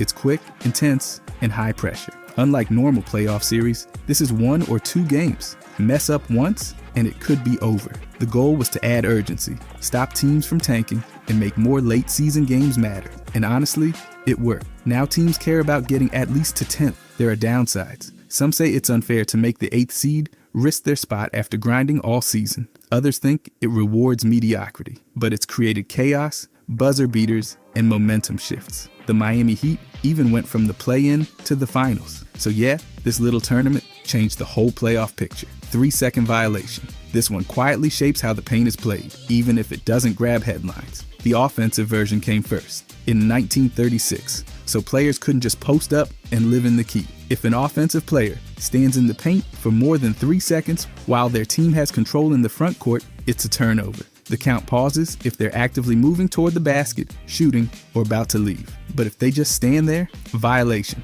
Then came the defensive version, which only exists in the NBA.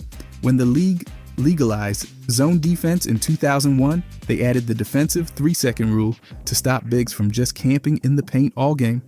If a defender stays in the key for more than 3 seconds without actively guarding someone, it's a technical foul, 1 free throw, and the ball stays with the offense. To stay legal, defenders have to either guard someone within arm's length or exit the paint entirely. In theory, it opens the floor and keeps rim protectors moving. In practice, it's one of the most inconsistently called violations in the league, especially in crunch time. Refs often let it slide, but when it's enforced, it totally changes how teams defend the lane. Clear path foul. This one kicks in when a defender fouls during a fast break and there's no one left between the ball handler and the basket. It's not just a tactical stop. It's treated like a blown opportunity to score, and the NBA punishes it accordingly. For a clear path foul to be called, a few things have to line up. The offensive player needs to be in control of the ball, past midcourt, and with no defender ahead of him. If he's about to score and gets fouled from behind, that's when the whistle turns costly. The offensive team gets 2 free throws and keeps the ball. It's a big swing. This rule got cleaner over time. The NBA added stricter definitions to reduce guesswork. Referees now look at ball position, defender alignment, and control. It's also reviewable, unlike a take foul.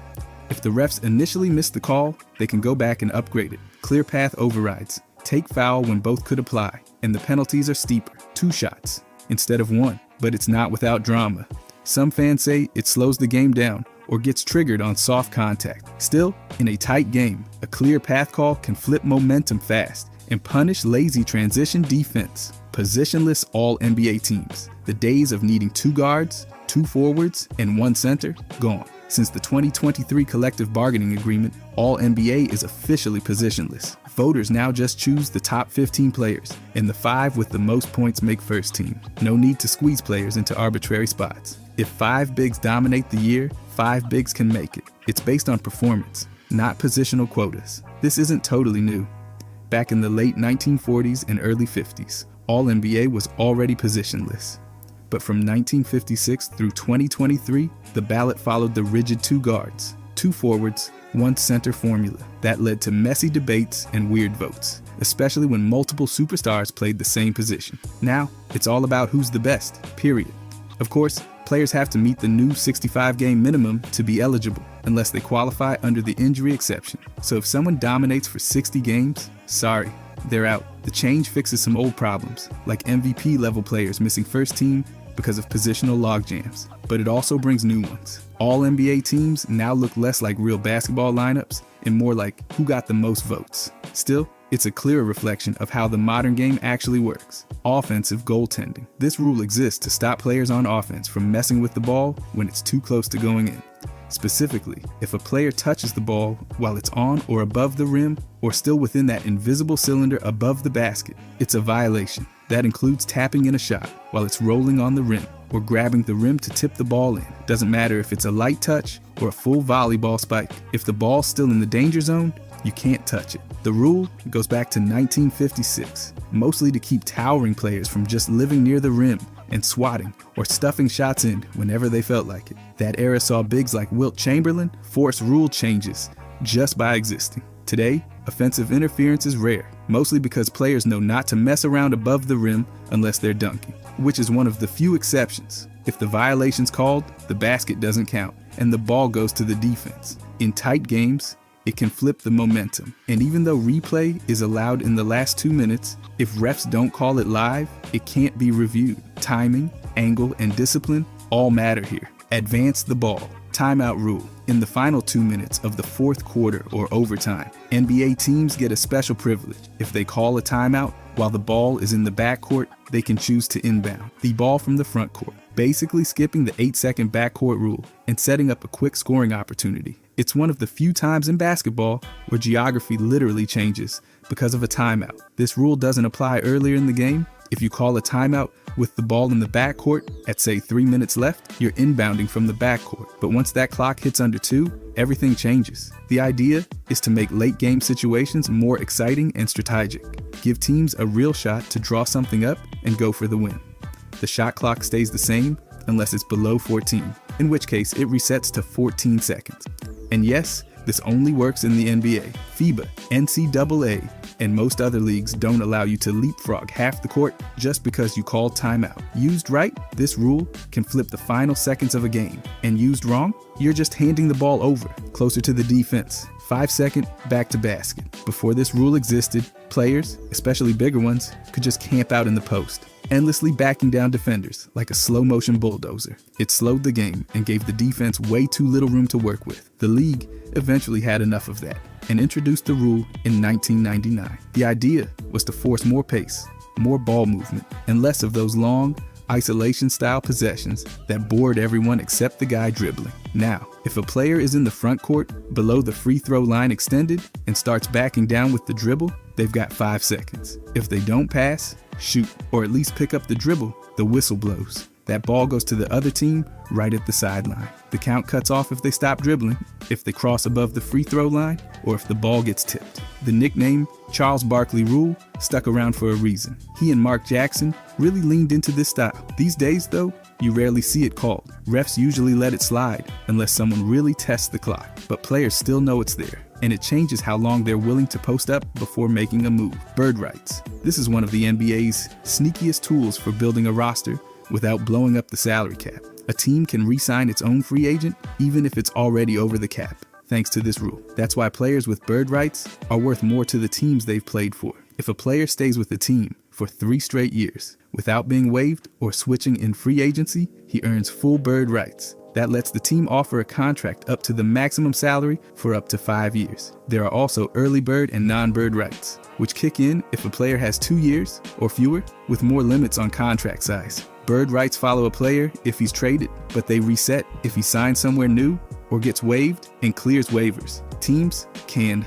renounce those rights, but once they do, they're gone. These rights help teams sign their own guys after using cap space elsewhere, giving them way more flexibility. That's part of why the NBA has a soft cap. Bird rights are basically why teams can keep their cores together and go into the luxury tax without needing to start over every time a big contract is due. Shot clock reset to 14 seconds on offensive rebounds. Before this change, teams got a full 24 seconds after grabbing an offensive board. That meant they could reset the offense completely and run clock, especially late in tight games. In 2018, the league chopped that down to 14 seconds. Now, if a team grabs a rebound off a missed shot that hits the rim, they only get 14 seconds to work with. If the clock already shows more than 14, it stays as is. This tweak only kicks in when the shot touches the rim. No rim, no reset. It also applies after a loose ball foul or when the ball goes out off the defense, but only in the front court. The whole point? Faster pace, more possessions, less dragging through possessions after a board.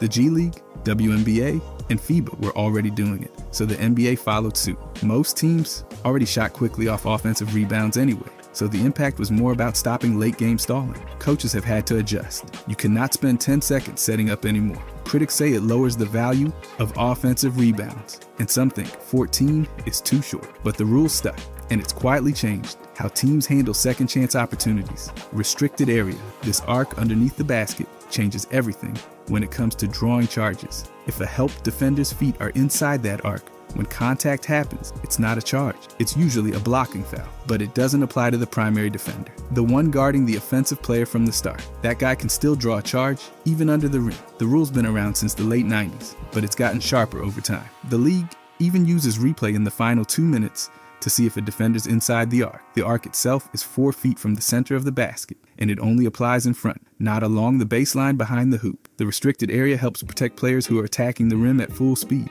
Without it, defenders could just camp under the basket and fall over anytime someone drove in. Now, help defenders need to be smart. They've got to rotate earlier or stay vertical. If a guy goes straight up with his arms and doesn't lean or slide, he might still avoid the foul, even inside the arc. It's changed how teams defend. No more easy bailout charges under the rim. Offenses get cleaner looks and defenders have to adapt fast. Replay Center. Before the NBA built a replay hub, referees had to rely on broadcast trucks and arena feeds to get video angles. It was clunky, inconsistent, and slowed everything down. So, the league spent around $15 million to set up a centralized system. It launched in Secaucus, New Jersey at the start of the 2014 season. This center pulls in dozens of camera feeds from every game in real time. Operators assigned to each matchup flag moments and prep angles. There's also a referee at the center who works with the on-court crew during reviews. When something is triggered, like a buzzer beater or a close out-of-bounds call, the replay center sends clips to the refs fast. In simple cases, the refs don't even need to check the monitors. In its first year, the center handled over 2,000 reviews, averaging 42 seconds per review.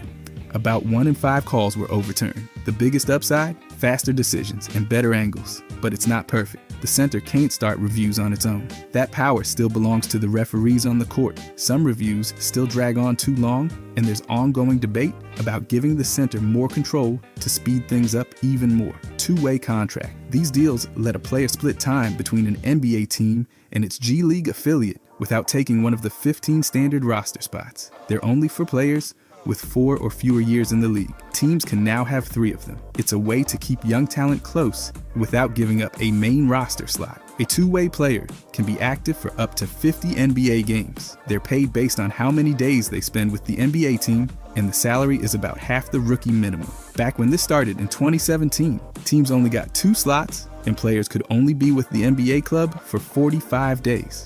That's since changed. They can be promoted to a full NBA contract, but they're not automatically playoff eligible.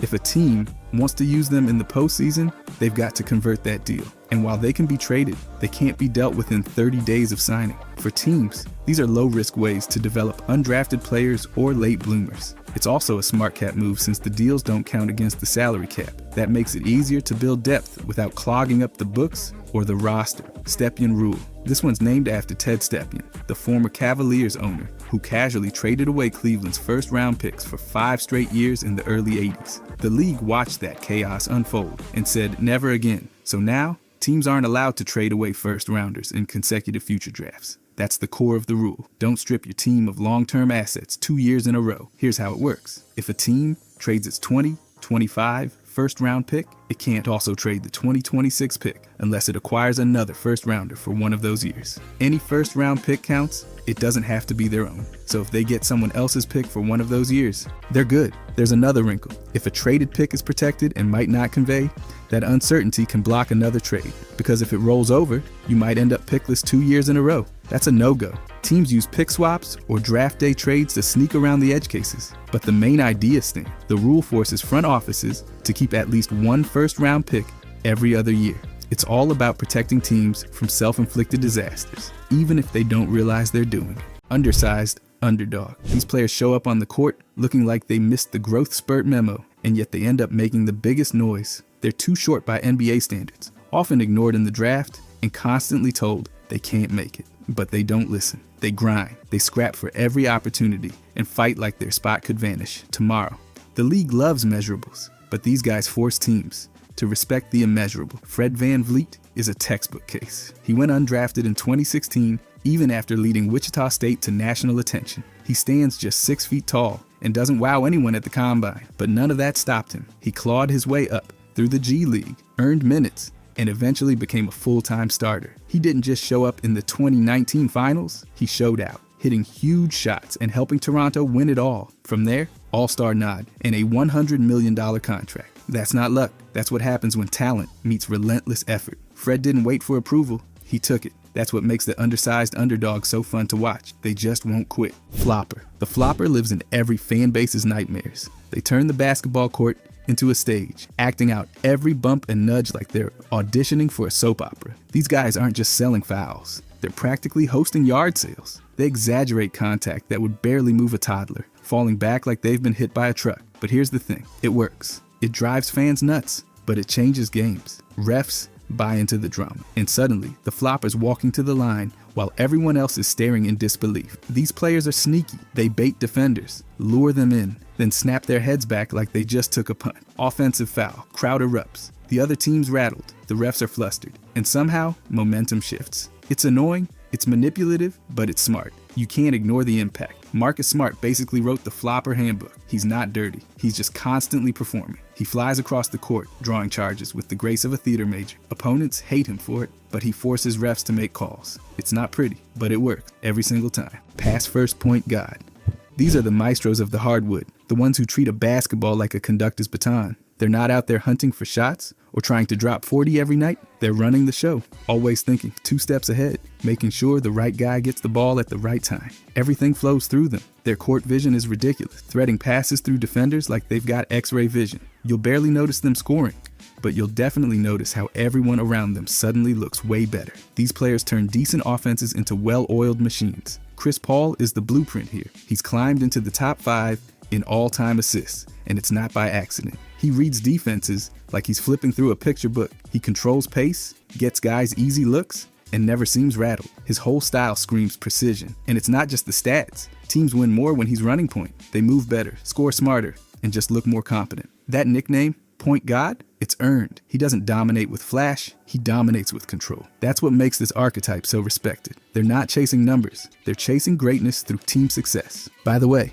if you guys want to subscribe, I'm going to be posting every day. Thanks. Anyways, Lazy Star. The Lazy Star's got the tools, the talent, and the highlight reels, but something's always missing. They'll give you 20 points while looking half asleep. They'll jump out of the gym one play, then disappear for the next 10. Coaches pull their hair out, fans beg for effort, but the Lazy Star just jogs along like nothing's wrong. They've got the gifts to be elite, but the fire, that comes and goes like bad Wi-Fi. You watch them and think, if they just tried, but that's the thing. They don't, or not enough. The Lazy Star skips the hustle plays, floats on defense, and coasts through games like it's preseason. And still, somehow, they produce. That's what makes it worse. They'll drop 25 without breaking a sweat, while the gym rat on the bench is out there foaming at the mouth for 5 minutes of run. Andrew Wiggins, before Golden State, was this guy. Unreal hops, smooth jumper, zero urgency. One night, he looked unstoppable. The next, he was a ghost. Fans kept waiting for the switch to flip. It didn't, until much later. Until then, he was the face of wasted potential, wrapped in highlight dunks.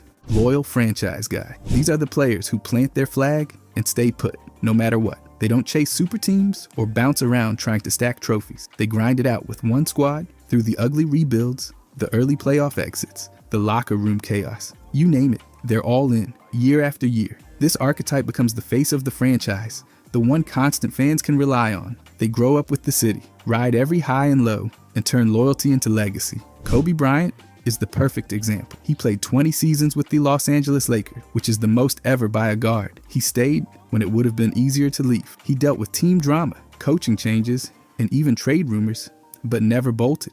Instead, he evolved. He adapted to every phase of the team and kept competing. He led the Lakers to 5 championships and became the franchise's all-time leading scorer. He wasn't just a player, he became a symbol. The Mamba mentality wasn't just a mindset, it was a message. Stay loyal, stay fierce, and leave your mark on one jersey. That's what defines a loyal franchise guy. Dirty player. The dirty player is not just physical, they're calculated chaos. This archetype thrives on crossing the line just enough to disrupt everything without always getting tossed. Elbows sneak in under the basket, hands grab jerseys when no one's looking, and every possession feels like a scuffle waiting to happen. They bait opponents, stir emotions, and make everything uncomfortable. Teammates might call it grit, but opponents just call it dirty. And it's not just physical, it's mental warfare too. They'll stare down refs, start feuds, rack up technicals, and somehow keep swinging the game their way. It's messy, it's aggressive, and it works more often than anyone wants to admit. Draymond Green lives in this role. He's not pretending. From full-on kicks to wrestling matches mid-game, his highlight reel could double as evidence. That suspension in the 2016 finals? Classic. Stomping on Sabonis, choking Gobert, kicking Steven Adams. It's all part of the Draymond experience. He racks up technicals like he's collecting stamps, and yet he's a 4-time champion who quarterbacks their defense like a genius. He's loud, reckless, and polarizing, but every bit of it feeds into his impact. Draymond defines this archetype completely. Silent killer. These are the guys who could walk past you in the hallway, and you'd have no idea they just dropped 30 in a playoff game. They don't flex after big shots. They don't start drama, and they definitely aren't posting motivational captions after practice. They just show up, lock in, and dismantle whoever's in front of them. Their poker face never cracks, whether they're torching you on offense or locking you up on defense. Kawhi Leonard is the perfect example. He barely says anything on or off the court, but you can't miss his impact. He's methodical, calculated, and doesn't waste motion. Everything he does has purpose. That buzzer beater in 2019, cold, didn't even blink. He led both San Antonio and Toronto to championships and never tried to make it about himself. He's not chasing the spotlight, he's chasing wins. His calm is almost unnerving, like he's already thought 2 steps ahead of everyone else. And the best part, he'll bury your team without saying a word. That's what makes the silent killer so dangerous. You don't see it coming, and by the time you notice, it's already over. Coach Killer. The coach killer doesn't throw chairs or scream at the clipboard, but somehow coaches just keep losing jobs around them. They bring a storm of expectations, power, and drama. Sometimes they clash with authority, sometimes they ignore the system entirely, but the outcome's always the same. Coaches come and go while the star stays untouched. They might publicly deny issues, but the tension simmers. Locker room split, trust erodes. And when the season flames out, guess who's the scapegoat? Not the star. It's always the clipboard guy. The coach killer's talent buys them time. Coaches, not so lucky. James Harden might as well be the president of this club. 6 head coaches in under 10 years? That's not bad luck. That's a trend. He had major pull in Houston, backing Mike D'Antoni, then watched him walk. In Brooklyn, everything unraveled around Steve Nash and Kyrie, and Harden bailed mid-season. Philly wasn't much better, calling the general manager a liar while Doc Rivers got the boot. And he's never been thrilled about rigid systems. He wants isolation, control, space to cook. He's a brilliant scorer, no doubt.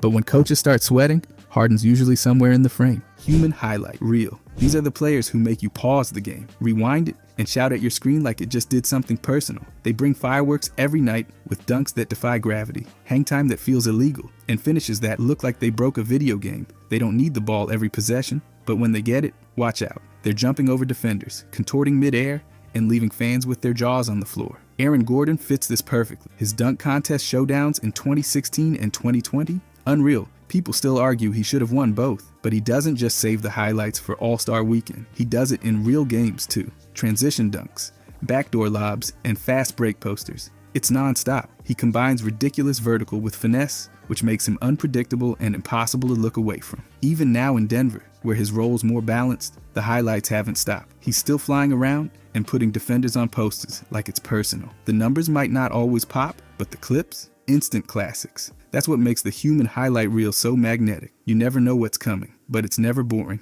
Fake tough guy. The fake tough guy plays the role of intimidator, but it's all theater. They puff their chest, talk nonstop, and try to sell fear. But when push comes to shove, literally, they vanish. This archetype thrives on antics, flexing after routine fouls, mean mugging after layups, and running their mouth like it's a podcast. They love being in the middle of scuffles, but never actually start one or end one. Real enforcers see right through it. The fake tough guy might jump into a crowd to hold someone back or act like they're about to fight, but they never actually want the smoke. It's just noise, just drama, just another way to get on a highlight reel without doing anything real. Patrick Beverley has made a career out of this. He talks more than just about anyone, acts like every possession is a war, and celebrates like he hit a game winner in the first quarter. But when things escalate, he's already walking the other way. He'll poke stars, flop for calls, and sell the illusion of toughness, but when someone actually pushes back, the act crumbles. He's loud, animated, and fearless until he's not. Defensive menace. These are the guys who make scorers wish they called in sick. They're glued to your hip from tip-off to buzzer, poking at the ball, cutting off angles, and forcing you into ugly, off-balance shots. They don't care about dropping 30. They care about making sure you don't. They'll guard anyone, anywhere, and never take a play off. It's not about glory. It's about grit. Drew Holiday is the prototype. He's the defender players hate going up against. Strong, quick, and smarter than your average possession, he can hound smaller guards or body up wings without blinking. His footwork is surgical, and his timing on steals is so precise, it's like he's got your playbook. He's made a habit of clamping stars. Steph, Dame, whoever's hot. And he does it without drama, just quiet destruction. During the Bucks' 2021 title run, his defense was game-changing. He turned momentum with hustle and lockdown stops, not flashy stats. He earns respect the hard way, by making great players look average. The defensive menace doesn't need the spotlight. He steals it. And if you're across from him, good luck getting it back. One-way chucker. The one-way chucker isn't interested in team ball, defense, or anything resembling structure. They've got one thing on the brain, and it's getting shots up. This archetype hijacks possessions like it's a solo mixtape, pulling up with no hesitation and usually no open look either. They take bad shots, skip obvious passes, and ignore defensive responsibilities, like they're allergic to effort. Coaches cringe, teammates get frozen out, and offensive flow dies a slow, painful death. They might rack up points, but it's usually inefficient and almost never moves the needle on winning. The stats look fine until you actually watch the games. Jordan Poole, during his Washington days, was basically the chucker in its purest form. He'd launch from 30 feet with a hand in his face, shake his head like he was cooking, then brick it completely. Cold shooting nights didn't slow him down. He'd just keep gunning. Meanwhile, his man on defense would cut back door for another easy bucket while Poole stood flat-footed. His numbers popped, but the Wizards kept losing. He wasn't facilitating, wasn't defending, and wasn't adjusting, just firing. It wasn't team basketball, it was just Jordan Poole versus the air. Clutch sniper. These are the killers with a jumper. Players who wait for crunch time like it's dessert. The lights get brighter, the pressure builds, and that's exactly when they start cooking. They don't just shoot threes, they launch them off the dribble from way downtown, right in your face. And when the game's on the line, they're not looking to pass. They're looking to end it. Damian Lillard is exactly that kind of threat. The man turned Dame time into a basketball timestamp. Those buzzer beaters over Houston in 2014 and Oklahoma City in 2019, stone cold. He doesn't care if it's 5 feet behind the line. If he's got space, he's pulling. And the worst part for defenders, he hits them consistently. His range stretches past the logo, and his confidence somehow stretches even further. He's always near the top in clutch scoring and percentage, but it's not just about numbers, it's about impact. When Lillard rises up in the final seconds, you already know what's coming. He's fearless, calculated, and brutally efficient. That's the clutch sniper. Less talk, more buckets. And when the clock starts bleeding, that's when they start firing. Game over. Always injured. The always injured archetype is one of the most frustrating in the league. These players are walking highlights when they're on the court, but they're barely on it. Every season starts with hope, and every season turns into a medical update. They flash greatness, dominate for short stretches, then vanish into another rehab stint. It's a cycle of hype, injuries, disappointment, and waiting. You never question their talent. It's their availability that ruins the story. Teams build around them, fans buy in, but their bodies never cooperate. Eventually, it stops being about what they've done and becomes all about what they might have done if they just stayed healthy. Zion Williamson is stuck in this loop. When he plays, he looks like a cheat code. Brute strength, ridiculous bounce, impossible to guard. But the problem is, he's barely out there. Foot problems, soft tissue injuries, weight concerns. He's missed more games than he's played in some seasons. Every time he looks ready to take over, something breaks down. Fans keep waiting, coaches keep hoping, and the ceiling just stays untouched. He's not overrated, he's just unavailable. Zion's talent is real. His time on the floor just isn't. High IQ vet. These are the players who've seen it all and still know exactly what to do. They don't need to score 20 or fly through the air. They win possessions with brains, not bounce. Every cut, switch, and pass is calculated. They see the game 2 plays ahead, and they make everyone around them sharper. Coaches trust them in tight moments because they won't panic. Younger guys look to them because they've already made the mistakes and learn. Iggy fits this mold like a glove. He wasn't just on the court for Golden State's dynasty. He was part of the engine. His defense was always precise, guarding stars by knowing their tendencies and staying a step ahead. He passed up good shots for better ones and always kept the ball moving. His finals MVP in 2015 wasn't about stats. It was about smarts. He changed games with timing, leadership, and trust. Even in his late 30s, teams wanted him for what he brought off the stat sheet. He wasn't out there to chase numbers. He was out there to win. That's what defines the high IQ vet. They play chess while everyone else plays checkers. Empty stats guy. The empty stats guy can light up the box score, but it rarely leads to wins. They're the players who post gaudy numbers on teams going nowhere. On paper, they look like stars. 20 points here, 15 rebounds there, but when it's time to win games, they fade into the background. Their stats come in the low-pressure minutes, on rosters with no real expectations. They dominate touches, inflate their role, and rack up numbers that don't shift the outcome. There's no leadership, no defense, and no impact when it matters. It's production with no purpose, and everyone sees through it when the team keeps missing the playoff. Kevin Love in Minnesota was this to a T. He'd drop over 20 points and snag 15 rebounds regularly, but the Timberwolves never sniffed the postseason. He was a defensive weak spot and didn't make others better. His big nights didn't equal wins, and the team stayed stuck in the lottery. Once he left and joined a real contender, his role shrunk, and he finally found team success. In Minnesota, though, he was the classic empty stats guy. Talented, yes, but leading nowhere fast, while the numbers kept piling up. Humble superstar. These are the guys putting up Hall of Fame numbers while acting like they're just happy to be part of the group chat. They lead teams, dominate games, and stack trophies, but they do it without the noise. No chest pounding, no sound bites, no drama, just quiet, relentless excellence. They lift everyone around them while dodging every spotlight thrown their way. Tim Duncan is the gold standard here. 5 championships, 2 MVPs, 15 All-Star selections, and you'd never catch him bragging once. He didn't talk trash, didn't chase headlines, and never needed to remind anyone how great he was. He just showed up and worked. He took pay cuts so the Spurs could stay competitive. He deferred credit to teammates, and he never let ego get in the way of winning. You'd watch him dominate a playoff game, then see him thank the ball boy in the post-game interview. That's the humble superstar. They don't play for attention. They play for legacy. Duncan built one of the greatest careers ever, and he did it without ever needing to raise his voice. That quiet approach, it speaks louder than anything else on the court. Flaky teammate. The flaky teammate isn't a problem because they lack skill. They're a problem because no one knows if they'll even show up. One week they're locked in, dropping highlights and leading the charge. The next, they're missing games for personal reasons, sparking headlines, or going silent without warning. Coaches can't game plan around them, teammates can't rely on them, and front offices hold their breath every time there's a press conference. They bring drama, tension, and distraction, often putting their personal agenda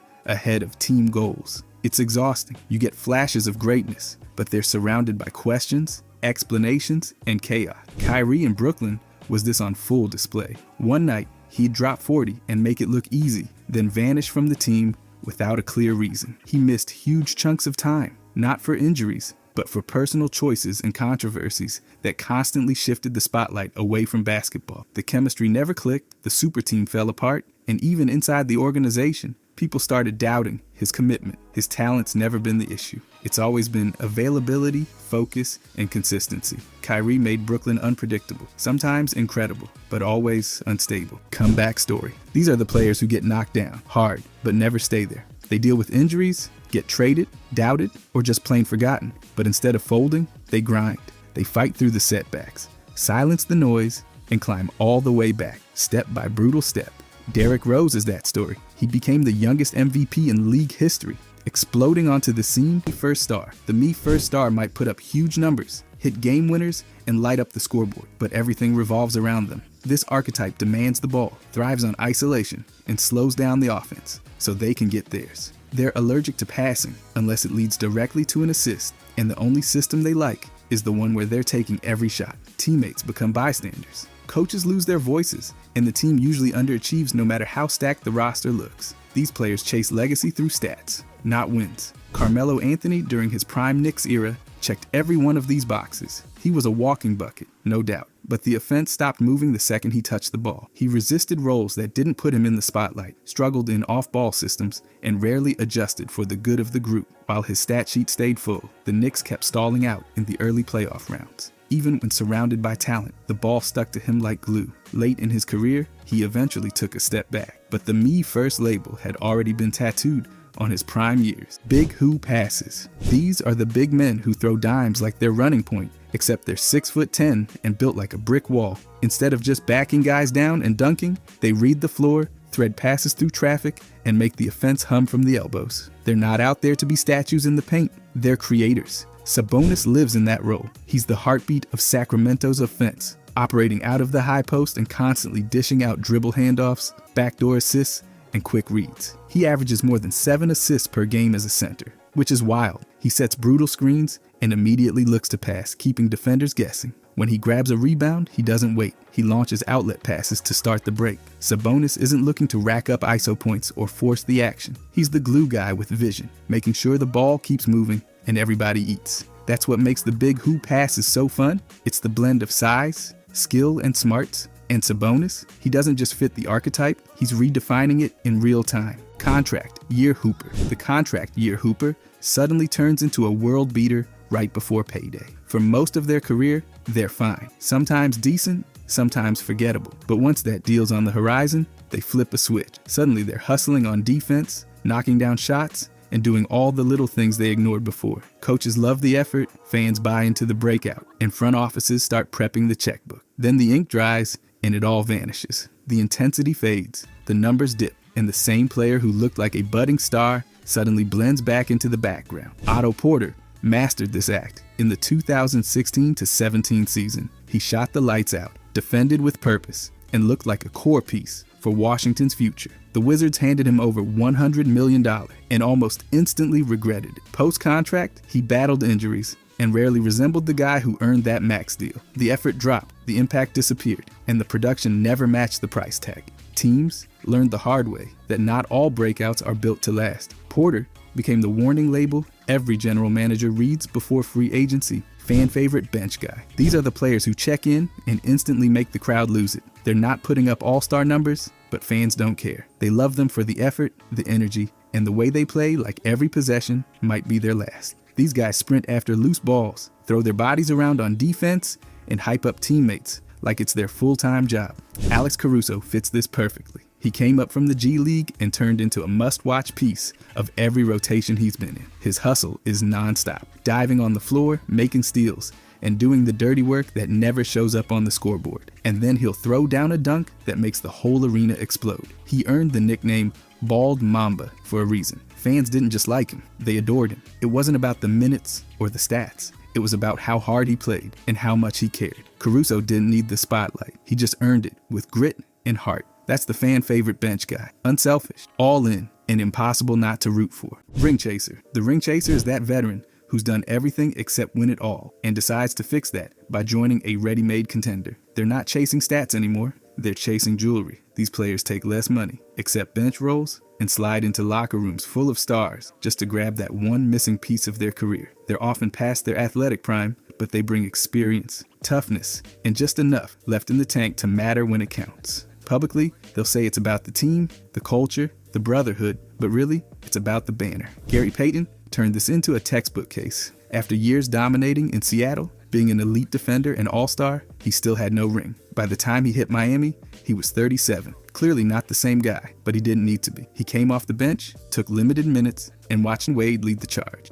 Payton filled a vet role, played spot minutes, and finally got his title in 2006. It wasn't about carrying the team anymore. It was about finishing the job. He earned the ring, but not in the way fans remembered him best. Rookie phenom. These are the players who don't tiptoe into the NBA. They kick the door down. From the very first game, it's clear they're different. They're putting up stats that veterans dream about, playing like the league isn't even fast enough to keep up. The lights don't faze them. The pressure? They wear it like a warm-up jacket. Victor Wembanyama is that guy. In his first season, he averaged over 20 points, double-digit boards, and blocked shots like he was swatting flies. He's 7'4" but moves like a guard, handles like a wing, and pulls up from deep like it's casual. He didn't just play well, he changed the game plan for every team facing him, on both ends. Offensively, he's stretching the floor and dunking over defenders. Defensively, he's erasing shots and scaring anyone who dares to drive. People watch Spurs games just to see what he'd do next, and he made it worth it. He's not just a future star, he's already playing like one. That's the rookie phenom. They don't ease into greatness. They show up, deliver, and make the whole league stop and stare like, wait, he's just getting started? Locker room cancer. The locker room cancer might be talented, but everything around them eventually crumbles. This archetype brings drama, like it's part of the uniform. They feud with coaches, spark tension with teammates, and leave a trail of frustration behind. Practices get awkward, team meetings become therapy sessions, and eventually, the front office starts thinking subtraction might be addition. They rarely take accountability, often shift blame, and drain the energy out of even the most promising rosters. Winning gets harder when they're around, not because they can't hoop, but because no one wants to hoop with them. Dwight Howard's mid-career stretch was a masterclass in this mess. He torched his exit from Orlando, clashing with Stan Van Gundy and creating one of the most cringeworthy moments in team history. Then came the Lakers in 2013, where he butted heads with Kobe Bryant and looked disengaged more often than dominant. In Houston, the story didn't change. He clashed with James Harden, got labeled uncoachable, and wore out his welcome once again. Teams seemed lighter after he left, and teammates weren't shy about hinting why. He had the tools, but his presence kept making teams worse, not better. Lockdown wing. These are the guys who turn highlight machines into afterthoughts. They don't chase steals or go for wild blocks. They just make sure your favorite scorer spends the night getting nowhere. They slide their feet, use their length, and contest everything without flinching. No drama, no nonsense, just pure defense. Jaden McDaniels fits this perfectly. He's 6'10" with arms that stretch forever, but it's his discipline that sets him apart. He doesn't gamble, doesn't bite on fakes. He just stays in front of you, contesting every inch. He's the guy teams throw at stars like Booker or Tatum and say, good luck. And more often than not, it works. McDaniels isn't out there demanding touches. He brings energy without needing the ball, and his teammates feed off that. Minnesota's defense doesn't reach elite status without him. He's always locked in, always making things miserable for whoever draws the assignment. That's the lockdown wing in action. No need for big talk, just big-time defense. Every night, he clocks in, erases threats, and walks off like it's business as usual. Because for him, it is. Excuse machine. The excuse machine always has an explanation locked and loaded, just never one that involves themselves. When shots aren't falling or the team's collapsing, they're quick to point the finger anywhere but the mirror. Coaches made the wrong call. Teammates didn't space the floor. The media twisted their words. Maybe it's an injury this time, or a misunderstood role. The pattern never changes. This archetype dodges blame with the agility they don't show on defense. And every poor stat line comes with a detailed excuse package. Accountability, that's for someone else. Ben Simmons has turned this into performance art. After his infamous meltdown in the 2021 playoffs, he refused to shoot in key moments, then subtly threw teammates and coaches under the bus. Since then, it's been a parade of reasons. Mental health updates, lingering back pain, confusion about his role. But the communication has been inconsistent, and his commitments constantly in question. He skipped games, clashed with the Sixers, and forced a trade without owning his struggle. Every interview feels like a dodge. Every setback comes with spin. He's got elite gifts, but the only thing more consistent than his excuses is the disappointment that follows them. Trade demand diva. The trade demand diva isn't just trying to hoop. They're trying to run the team too. This archetype brings elite talent, but zero patience. The moment things get bumpy, the drama ramps up. They want input on rosters, coaching, rotations, sometimes even front office moves. And when they feel ignored, the leaks start. The cryptic tweets fly, and suddenly there's a mutual parting of ways on the horizon. These players sign long-term deals, then treat them like temporary leases. Winning becomes secondary to control, and franchises get caught in the chaos. Kevin Durant fits this mold to a T. In Brooklyn, he requested a trade in 2022, walked it back, then re-requested, and finally got sent to Phoenix. In the middle of that, reports surfaced that he wanted Steve Nash and Sean Marks gone. Before that, he left a championship machine in Golden State to start his own thing, only to walk away again. Now in Phoenix, it's getting noisy again. No one questions his talent. He's an all-time great. But with Durant, it always feels like the next exit is just one disagreement away from becoming real. If you enjoyed this, I'm going to be posting a lot here. I would greatly appreciate it if you could subscribe. Thanks for watching.